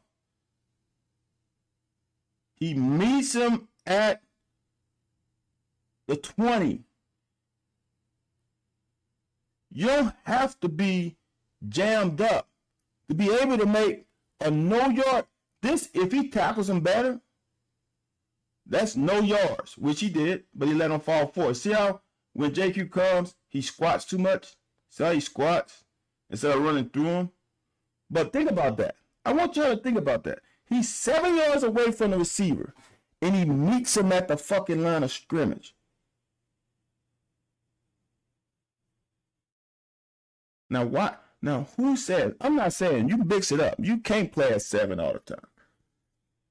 But for people to say, oh, he's playing soft, he's giving up shit, this is a no-yard game. If he falls 4, he probably gets 2. Right? He gets 2 yards if he doesn't fumble. Think about that. He gets 2 yards if he doesn't fumble. He's 7 yards off the ball, and he meets him at the line of scrimmage. That's break on the ball. I can't do this with these line segments. That's break on the ball. End zone. It's about breaking on the ball.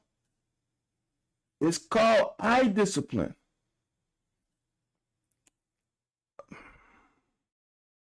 I'm still not giving these DBs enough credit for this game. I am still not giving Coach Collins, Buffano, the safeties, and the corners enough fucking credit for this game. That's outstanding. And it wasn't just a couple plays. This was throughout the whole game. That's outstanding. All right, I'm going to go. Because what? I'm going to go. I'm going to leave it alone because I can talk about that play forever. That's a game-changing play, y'all. That's a game-changing play.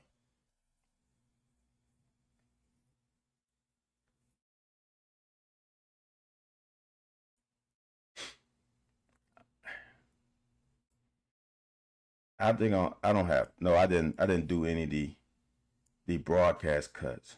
All right. But I want you to understand how good of a route this is. When you run routes, there's a release. I'm not going to spell. There's a release. I'm going to just do there's a release, there's a stem, and there's a break. In previous years, we would probably only have 2 of those components at best, sometimes 1. Barry Brown is going to run a release, then he's going to stem them, then he's going to break. You don't see this from Barry last year. Just watch. Release, right? Now he's going to stem them straight. Stem them straight. Now break. That's a good route. Come back to the ball. Compete. I'm so excited. Now, with that, watch these guys. See, everybody wants to complain about the O-line. That's the easiest thing to do. I get it. Are they dominant? No.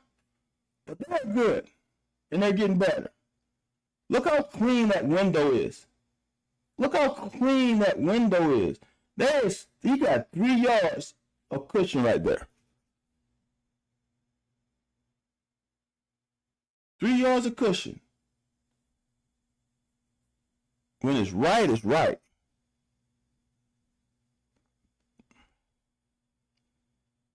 Give me a big play out of that. Huh. Dot. So this one, y'all, So they played, to me, looks like they played quarters. And this guy is flat-footed at 9 yards. And we're reading this guy. There's nothing you can do if he comes downhill quickly. This is a great play by that safety. There's nothing you can do because you have to read the pitch, man. You read the pitch, man. Good pitch. Now that safety just scalding downhill. That's a plus on them. That's gonna happen.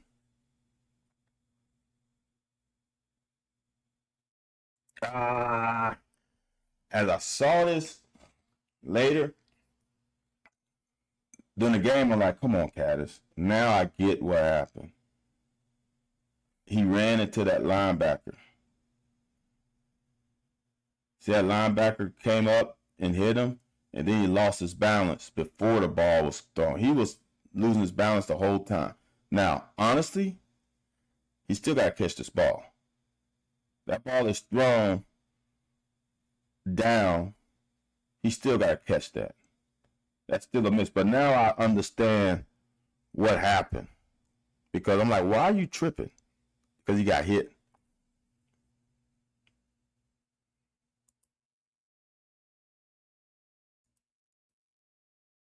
So when I saw this live and from this angle, I said, dude, you need to bang this one. Like, why didn't you throw it? Because they're not man. They're running cover 2. They're running palms. Watch this corner. They run a clear out with a deep out. Watch this corner with good eyes. Jump that route. See that corner right there? See him? He can't throw it because he would lead him right into that. That's a pick. So the other thing is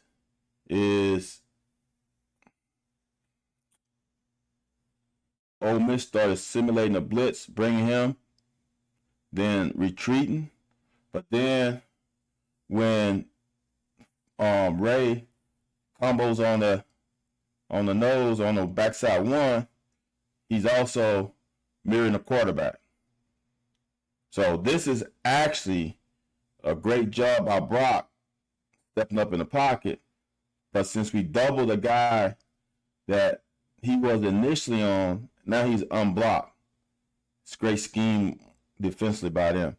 That was a hard one. He couldn't have thrown that away. He's just got to eat that one. They won that rep, y'all.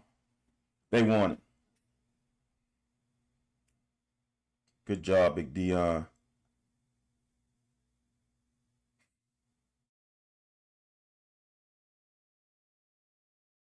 All right. Who's open? Who's open? Right? There's really no one open. Look at it. There's really no one open. I'm not going to use that one. X, X, X. He's got to check it down. Now we check it down, and if it's completed, we got to come make a tackle. Got to make a tackle. Good job, Afari. Good job. I don't really think that was a first down. That was like 2 first downs that I really think were first down. Not to say that they weren't going to get it anyway. Yeah, Cass had some moments, AJ. I'm just, like I said yesterday, y'all. This guy is a problem. But as a GM, and I'm just pointing this out because it's on film. As the eye in the sky don't lie, eye in the sky don't lie. Remember how I said earlier about the defense straining on every play? That's the elite teams. That is the teams that finish the season ranked number 1 and not ranked number 6. Right? Yes, he's double, triple, quadruple a lot. But Pad level. Pad level. Strain. Strain. Strain. That's just bad on film. That's just bad on film. Just be honest. That's just bad on film. AJ, what would Coach Archer say to that?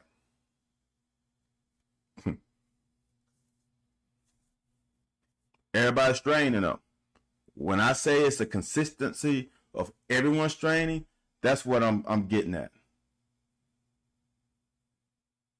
They holding my man. Is that Saunders or Ripka? I get their numbers confused. They holding Big 90. That's holding.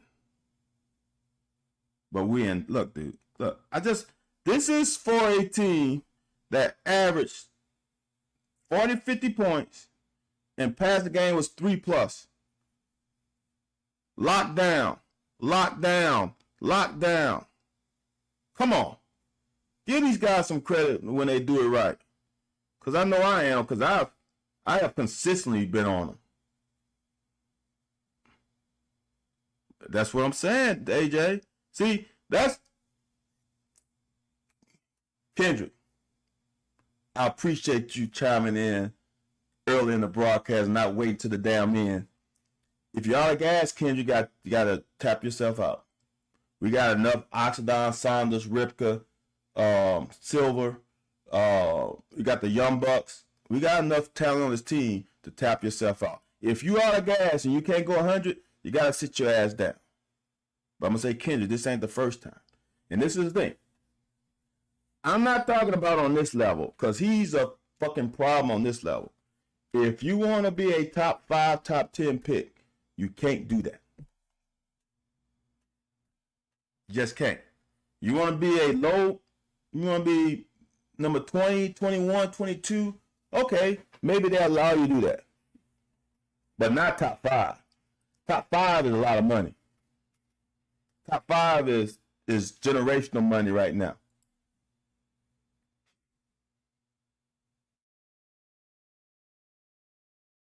Gotta get off the field, boys. 3rd and 5. Winning down. Oh.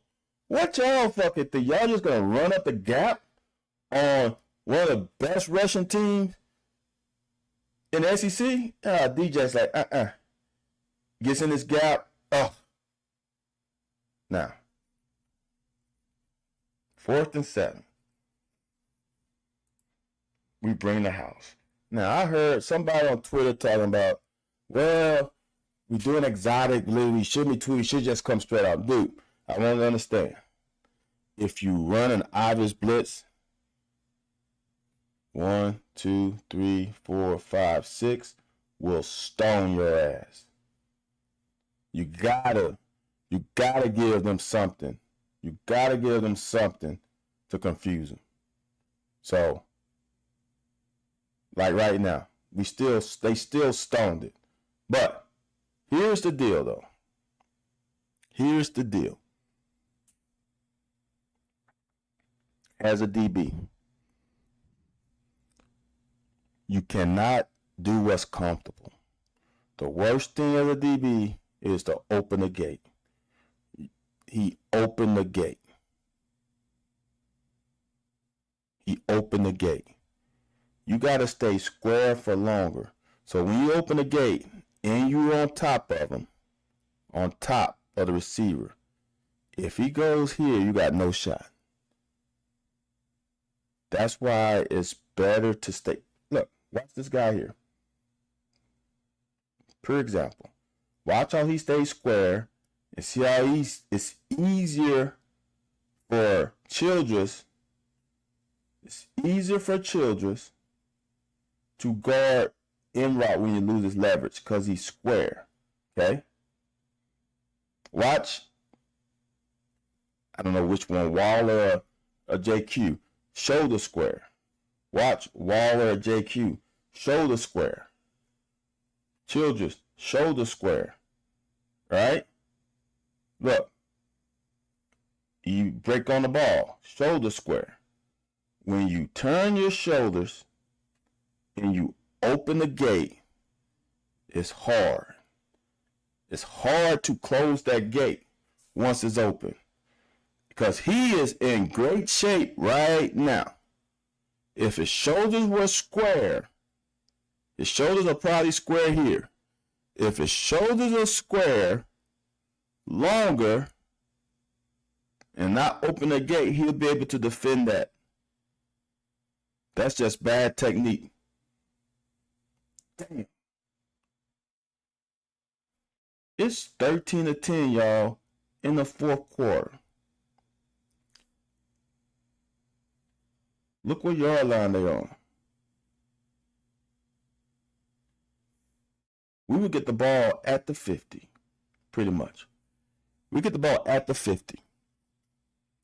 Even if we make only one first down or no first down, we at least punt them inside their 15. They only scored 10 points. I know they scored 17. I know. I understand they scored this. But if we don't blitz on here, right, I don't have a problem bringing 5. Because if you bring 5, you always will have a guy in the middle for in-cutting routes. Because those are the ones that the offense wants to complete. And man, anything in the middle, in front of the quarterback. If D-Jack bluffs and goes back, and we bring 5, and we get there, because look, this is what I want you to understand. And I'm not saying this because I know where the route is going. You will run this anyway, all right?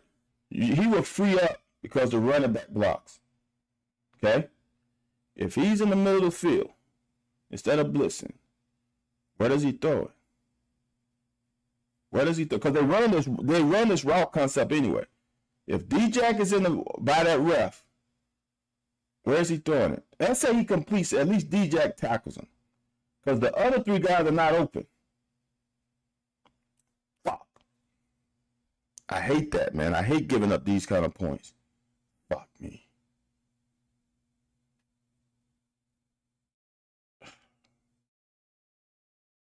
Damn. Still bothers me. That's a great play by One, y'all. That's just outstanding. That's just outstanding play by One. Stayed at home, did his job. Now this play here, dude, someone's got to tell me, I know I'm biased, but I can't be biased all the time. The ball snapped right there. Did Willie catch that behind the line of scrimmage? Because his foot is close to the damn 15-yard line, right? And the ball is not snapped close to the 15-yard line. I'm just saying. I don't know, the lineman should be able to be out here blocking. But whatever said, this was a great block.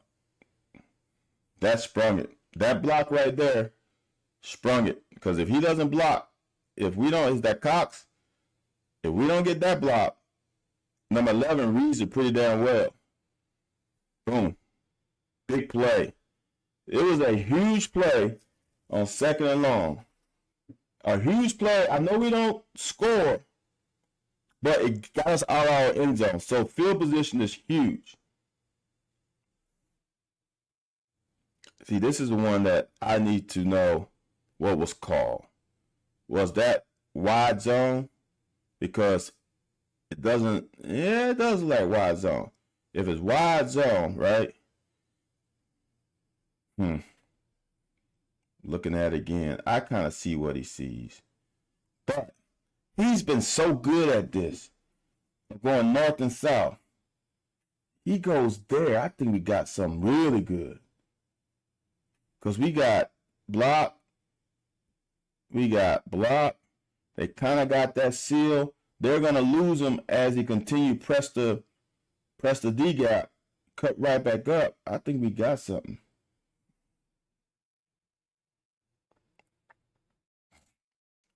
Them guys are running. That Ole Miss defense, y'all, is pretty damn good. I ain't gonna lie. I wasn't totally on board with who they played, but them fuckers are running. They are screaming. to the ball. That's what. That's the. As Kendrick say, he was tired, he's gas. Watch these guys up front strain the whole game. That's when you get to the elite level.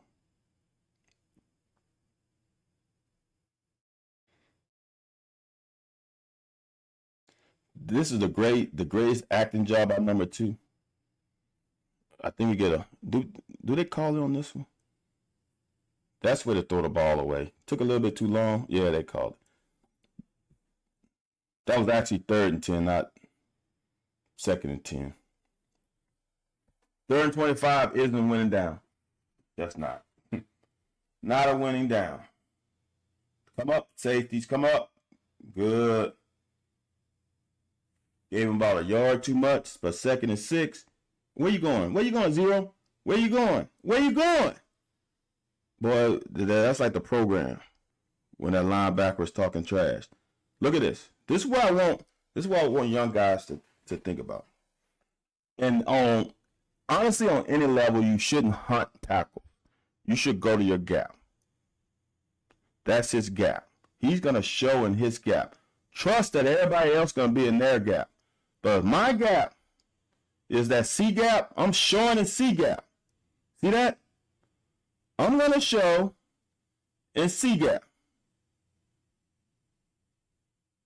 I'm not going to try to run over and get in that gap, because we don't need multiple people in the same gap. I'm going to go to my C gap and hunt them down from my gap. Secure your gap, and now I can go run them down.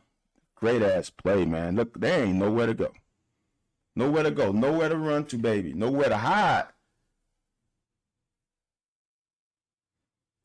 Now we got to win 3rd down. Got to get off the field. Got to get off the field. All right, y'all. Yet again.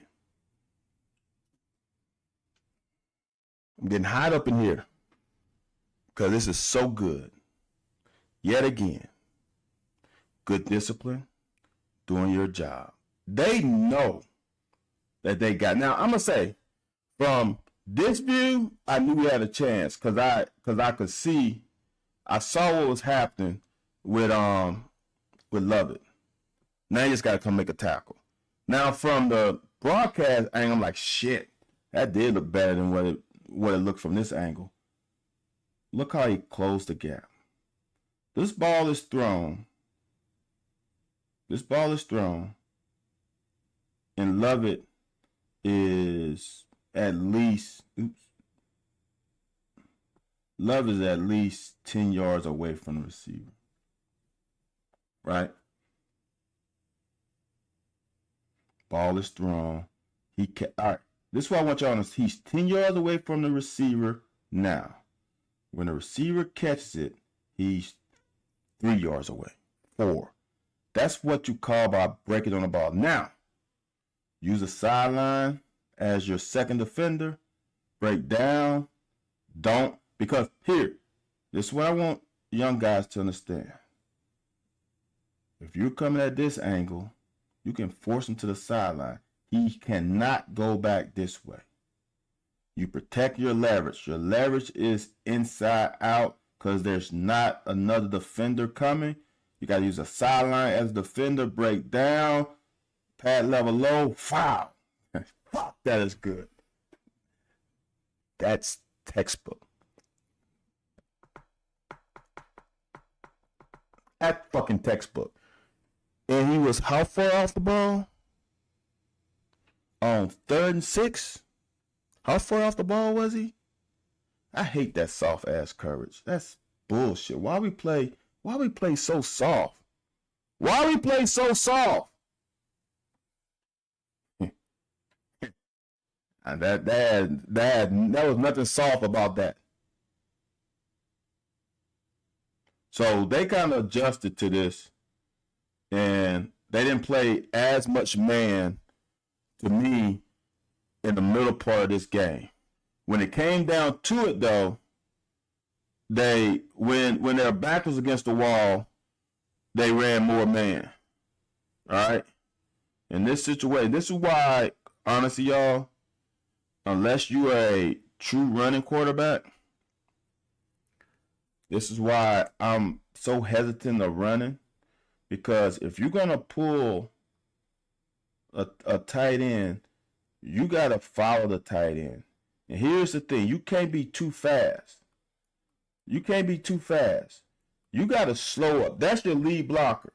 You can't outrun him because you're not used to running the rock. Watch mine. You can't outrun him. You gotta follow him. He's your eyes. Even if he's wrong, you follow him. You follow him, and then you might have to bounce it. You don't go in front of him. You just lost the damn blocker you had. You gotta be patient. And I know I'm asking that from a quarterback, so I'm saying that, take that with a grain of salt.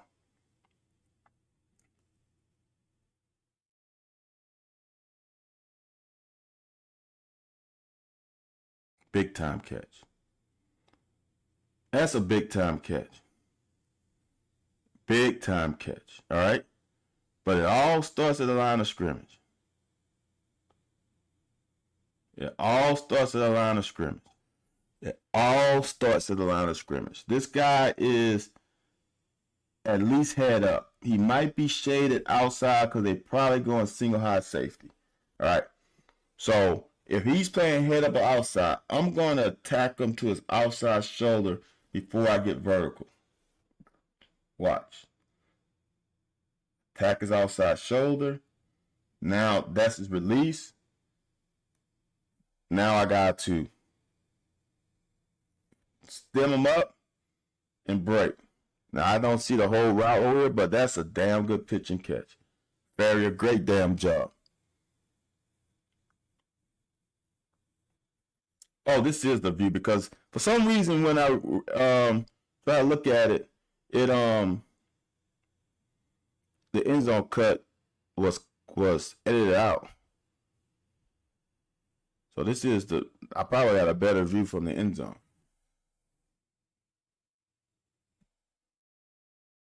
You gotta get that block.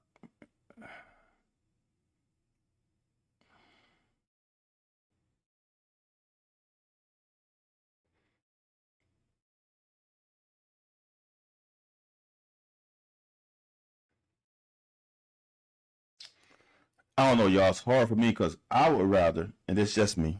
This is just me talking right now. I would rather block here, and force that guy to make the tackle.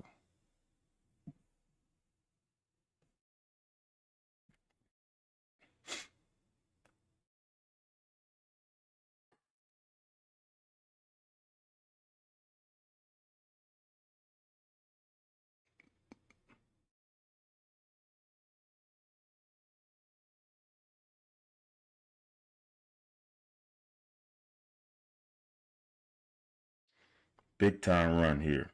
Big time run. Get this first down. That's big time. Big time run. That's big boy ball there. No one's open. Use your legs.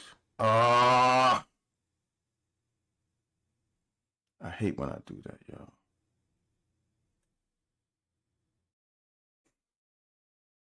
That's way to get that first down. Way to fight for that first down.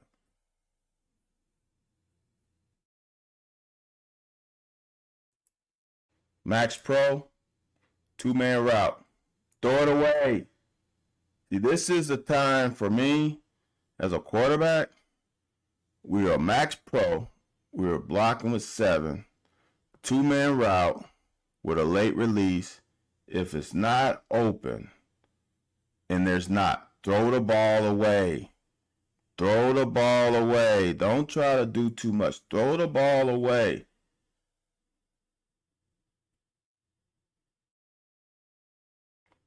When it's a 1-2 concept and neither one is open, throw the ball away. Now, this the one. Y'all, a lot of people said that he would be still running. He wouldn't be. It would have been a big play, first down, but that guy's right there. I don't know. I don't remember what the broadcast cut, but I think they showed him there too. It's somebody there. If you would have caught that, that's a tight end. he would have tackled him. Could he got 15 yards? Maybe.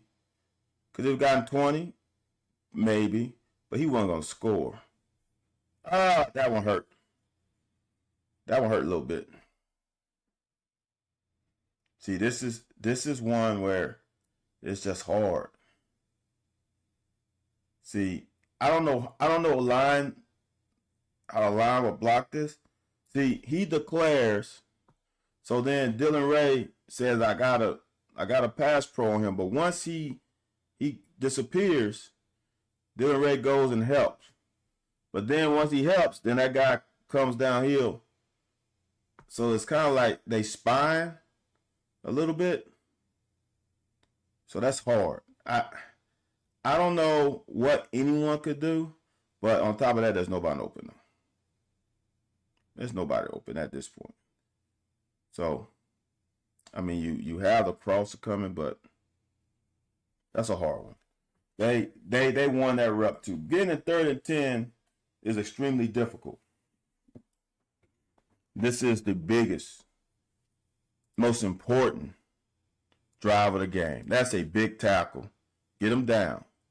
We might have been a little too far off, but it allowed this tackle from Ty Bryant. That's a physical tackle. That's a physical tackle. That is how you come downhill and eliminate the damn stiff arm. That's where you come downhill and eliminate. Oh, that's beautiful. Get out of here. Now we got him in 3rd and short.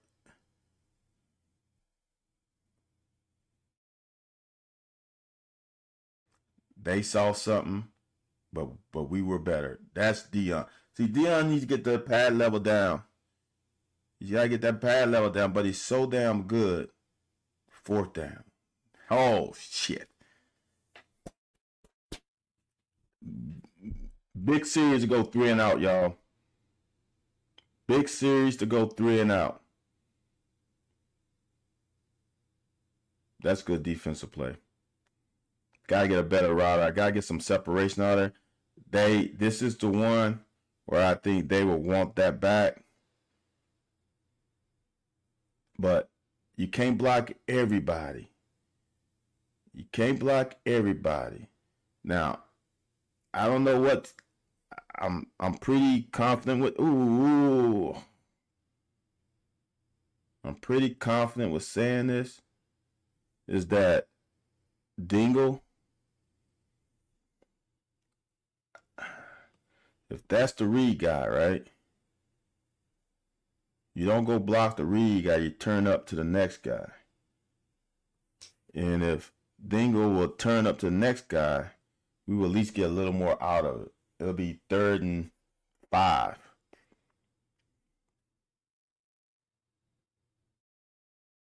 This is just good break on the ball. Now, in my opinion, the receiver needs to come back downhill and catch that ball. You gotta go back down. You gotta keep coming to the ball, and then you got a chance to catch it. Shit. Now, I'm gonna be honest with y'all. What's outstanding, AJ? I don't like this. Because we got 2 timeouts with a 2-minute warning. I personally don't like it. I understand, but I don't like it. How good this defense has played, I still don't like it. Because if you don't make it, they get the ball to 20. They get the ball to 20. They don't have to gain any yards to get to 20 points, which makes you score a touchdown or tie. I don't like it. I don't agree with it. But it worked out. That's all that matters. It worked out. And like I said on Monday Morning Quarterback, with the amount of PIs they were getting and holding on our receivers, that might lead to you saying, okay, we're going to put this in the ref hands. Because all we need is a holding 5 yards, first down, or PI, but we got neither. And we got the house, or not the house call. We got this. Now, y'all, explain this to me. Why Barion Brown, from this point right here, didn't keep running across?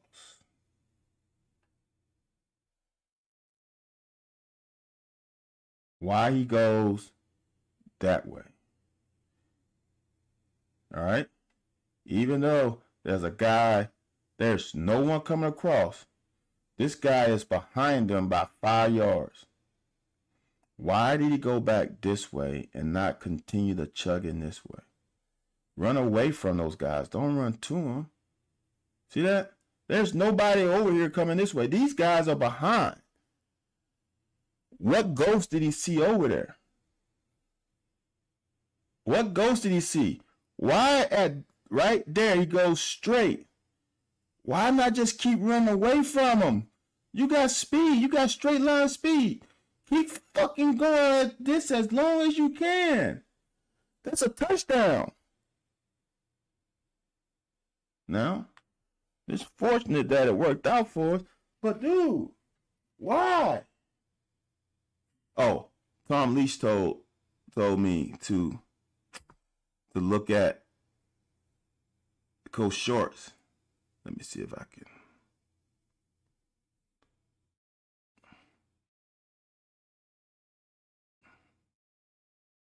Watch Coach Shorts.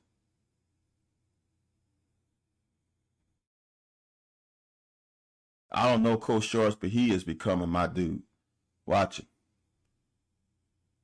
He's like, yeah, we got him. Got a little jump there. Oop, got a little jump. And now he's going to get into that try. Look at him. Watch.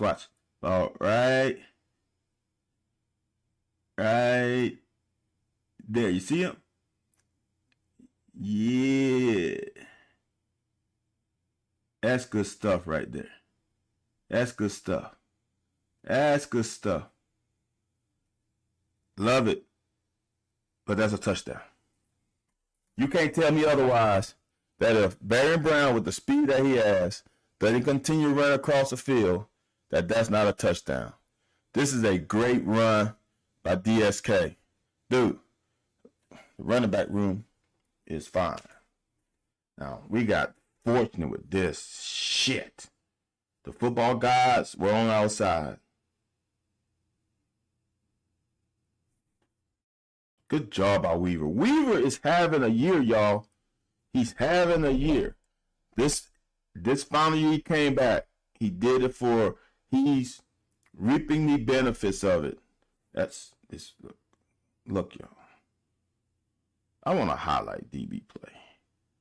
Now, this is not perfect. But he's playing man. Look. I'm going to show you where I'm looking at because I'm just talking. Look at him dance with this receiver and they're synchronized. Just watch. Receiver drops his hips. He drops his hips. He is coming forward. One step, boom. That's great shit right there, man. This is so good right now from these DBs, from the corners specifically. 3rd and 11. I think we brought, did we not bring 5 on here? Did we not bring 5?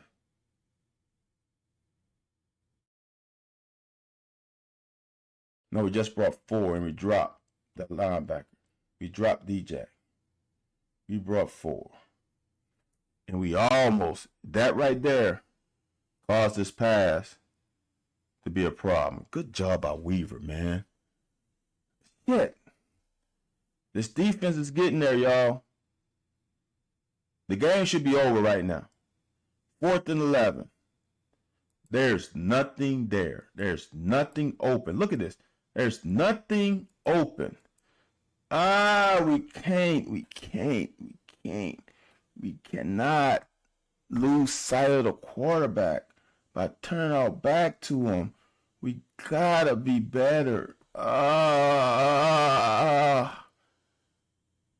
You should not turn your shoulders and look right here. Stay in your back pedal. Stay in your back pedal. Now we lose sight of ball and they throw it down. Hail Mary.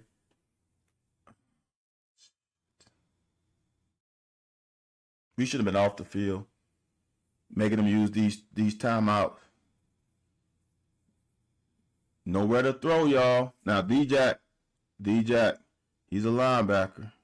So, young kids, if you're watching, I want you to see what happens when you as a defensive player, okay? When you as a defensive player, when you're running man-to-man with a receiver and you're not in contact with him, watch what happens when you start looking back at the ball. Watch. Look how close they are now. D-Jack starts looking at the ball. Look the separation. He starts running away from him a little bit. And look at the gap is created. See that gap? See down when he turns his head? He starts closing the gap back. That's why you can't look back.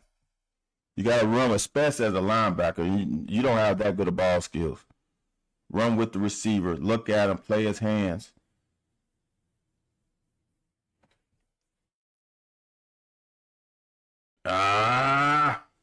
We gotta always have contain, man.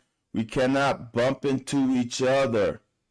We just lost contain. Thank God that my man Weaver was coming, but we can't do a spin move right there, Ox.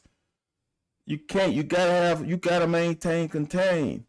Work your move to maintain contain. Now you knock down everybody, and this guy's still holding J.J. Weaver. I haven't not stopped noticing. But we get away from it. Way to close. JJ. Get that sack in. Get that strip. Now we fucking jump. Ugh. But that fumble caused them to go backwards and run a play again. Instead of getting the ball there, being 3rd and 4, they had to go 3rd and 9. Y'all, again, this is how good we were in coverage. How many do we bring, y'all? 3. There's nobody open. We are playing so solid in this game in the back half. There ain't nobody open. Look. Just look at it.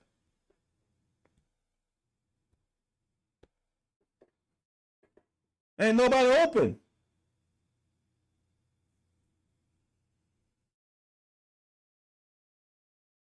Shit, man, this is so good. Break on the ball, make a tackle, and we all know how it ended. And there's no sweeter formation than that formation. Y'all, I'm telling you, if this team can come with this kind of focus, this kind of intensity, this kind of effort level, the sky's the limit. I personally wouldn't be shocked if they ran the table. If all good fortunes come to this team and they stay relatively healthy, I wouldn't be shocked.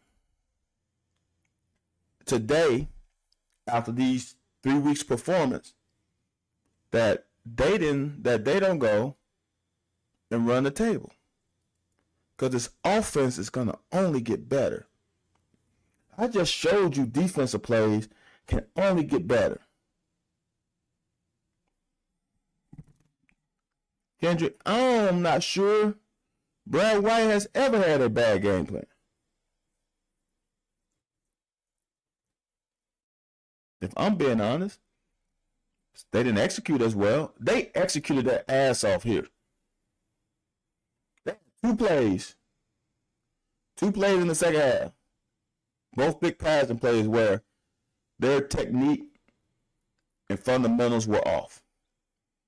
But I wouldn't have blitzed on 4th and 7.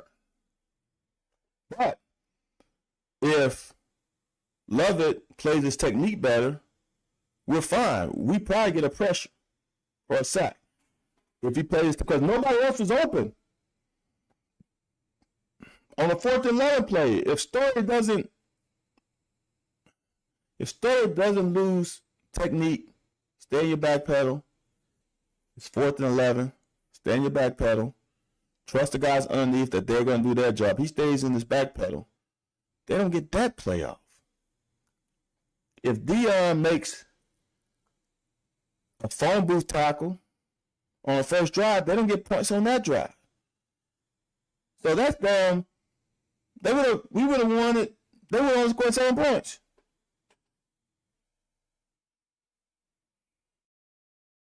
This is, and I'm recency bias,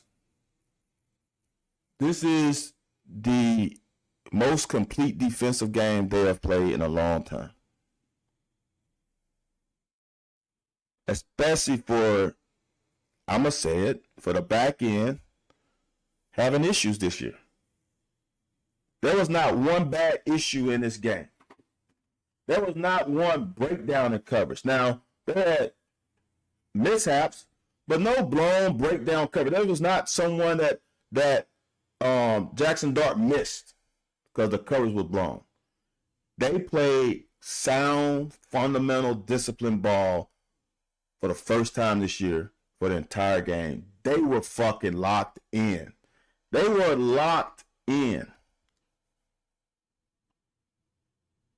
And as my people used to say, you've shown it to me once. That's now my expectation. Now my expectation is for your ass to be locked in. Why not? You have a chance defensively to go in the record books as number 1, number 2, number 3 ranked team in the country. In the internet stage, when you turn my age, you can go back to your kids or to someone or the kids that you're coaching and say, go look at the 2024-25 football season. See where my alma mater was ranked as a total defense. They can never take that shit away from you. So now you have shown, when you lock in 2 straight SEC games, what you can do. And if you didn't see what they did, if you didn't see what Georgia did to Alabama in the second half, go to ESPN.com, go to watch, go to schedule and replay, and watch the second half of that game and see how Carson Beck carved the fuck out of Alabama secondary.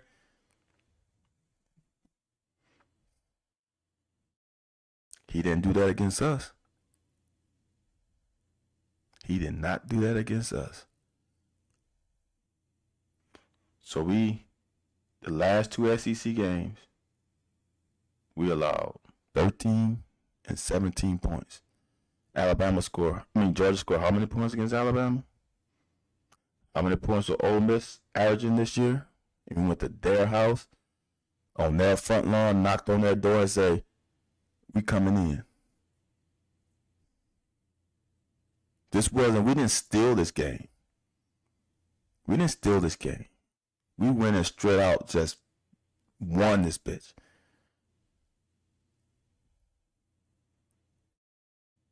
The more I look at it, the more I'm away from this game, the more hype I get about it. Because after the game, I was just happy we won. But now, as I look at this, and I looked at it again with y'all, I hope y'all can see there are plays that we left out on this field.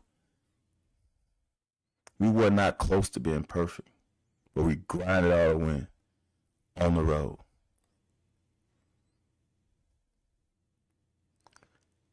Now, this bye week's going to tell me a lot about this team. It's nice to get away from football, but don't keep it not on the forefront of your brain. Go, get away from it for a few days, come back reinvigorated, come back a little healthy, do all the things that you're supposed to do. Because right now, your brother is counting on you to get ready for this next game. That means doing all the recovery, all the things that you need to do when we come back to start preparing for Vandy, that you're 100% focused like you have been the last 2 SEC games. Let's go, man. Let's go. Let's fucking go. I'm going to give out something, then I'm going to get out. For all the Tennessee shit, and I know we still got Vandy, Auburn, Florida, I know. But I'm not part of the program, so I can look ahead. I'm going to give out the game plan for Tennessee. I just showed you what we did in 2022. We played a quarters concept. And if you watch the game, those outside linebackers playing midway between the inside receiver spread out and the tackle. So they was able to get in the running game as needed. I'm not sure we can play J.J. Weaver. With the way Philby and Noah Matthews is playing, you put them in a jack position, you put Childress and Afari in the opposite outside linebacker position, and you roll with that. That, to me, is the recipe for this win. You got those 4 guys who are athletic, they can run, they can play well in space. You can even add Steven Souls in there. They can play well in space. You put them in that position where they're the outside linebackers. The way our front 3 and Pop and D-Jack is handling the run, they're not going to get up to the A gap and B gap. They're going to have to bounce it. And I really like Afari, the combo of Afari and Childress, then the combo of Philby and Matthews. I like that combo against Tennessee. I honestly think if they run that, which would be more of a speed, I guess, small unit with Dion, Silver, Ripker, Saunders, and Ox, I think we got a great chance of holding that front, holding them at bay with that 5, and those 2 speedsters from the outside closing in if that running back wants to bounce. They're also fast enough. If they run a bubble screen, they can close out on that, and then they'll be playing in space. In the routes that I showed you that they ran. They ran the same. Look, y'all, they ran that same fucking route concept with the receivers reading what the DBs are doing. If they play off, they stop. If not, they keep going. It's a simple offense, but effective. I really think if we go to that lineup, you ain't heard it from me, but I think we can beat Tennessee. With what I've seen these last 2 SEC games, with the talent we have at that jack and potential outside linebacker position, I'm not sure you can play J.J. Weaver that much out in space. Even though he's been balling. I think that's a matchup problem. But we have enough speed in that position now that we can do something special against them. Like what brought me to that was Kendrick with the good game plan. I think the game plan 2 years ago was perfect. We just had a guy who went rogue and didn't do his job. That's just me, y'all. But I appreciate y'all, as always, joining your boy on a Tuesday. So yesterday, I'll let y'all know I'm transparent. Yesterday, my wife was flying back from Houston. She drove with my son. He came back for homecoming, high school homecoming. So they drove back to Houston. She flew back home, so I had to go pick her up from the airport. So therefore, I couldn't have the show yesterday. So I appreciate y'all tuning in and interacting with your boy. I know that I require you to study a long time watching my breakdowns. I know this is going to be 5+ hours of information, but I appreciate y'all sticking with me. Again, like, comment, subscribe. If you don't have a YouTube profile account, go create a YouTube profile account and go over there, follow your boy, subscribe to your boy, make some comments under these live broadcasts. Help your boy out on that end, because I appreciate y'all staying with me. Hey, take care of yourself this weekend, because I won't see you next week. I want y'all to do the right thing. Don't be out there in them streets messing up, so y'all can't come enjoy me 2 weeks from now when we go slaughter Vandy. I need y'all to be on your right minds and doing the right thing as individuals, so I can see y'all in 2 weeks. All right? But I'll say this. I will, can't remember the game, but I will probably do some live breakdowns of a SEC game. So if you want to see that, I'll do the live cut-ups during one of those games. Now, exactly, AJ. Nothing good happens after midnight. Plus, y'all too old for this. We too old to be. Come on now. Drink your Hennessy. Drink your vodka. Oh, you can. I'm not a drinker. Drink your beer. Drink whatever your spirits are at home, and take your ass to sleep after you got yourself feeling good. All right. I need to see y'all in 2 weeks. I don't need to hear no shit on Twitter that AJ he ain't doing right. I'm coming at you, AJ. All right, man. Appreciate y'all. Like, comment, subscribe. Go subscribe to the YouTube channel, y'all. Appreciate y'all, and I'll see y'all in 2 weeks. 1:16 left to play in the game. Quarterback drops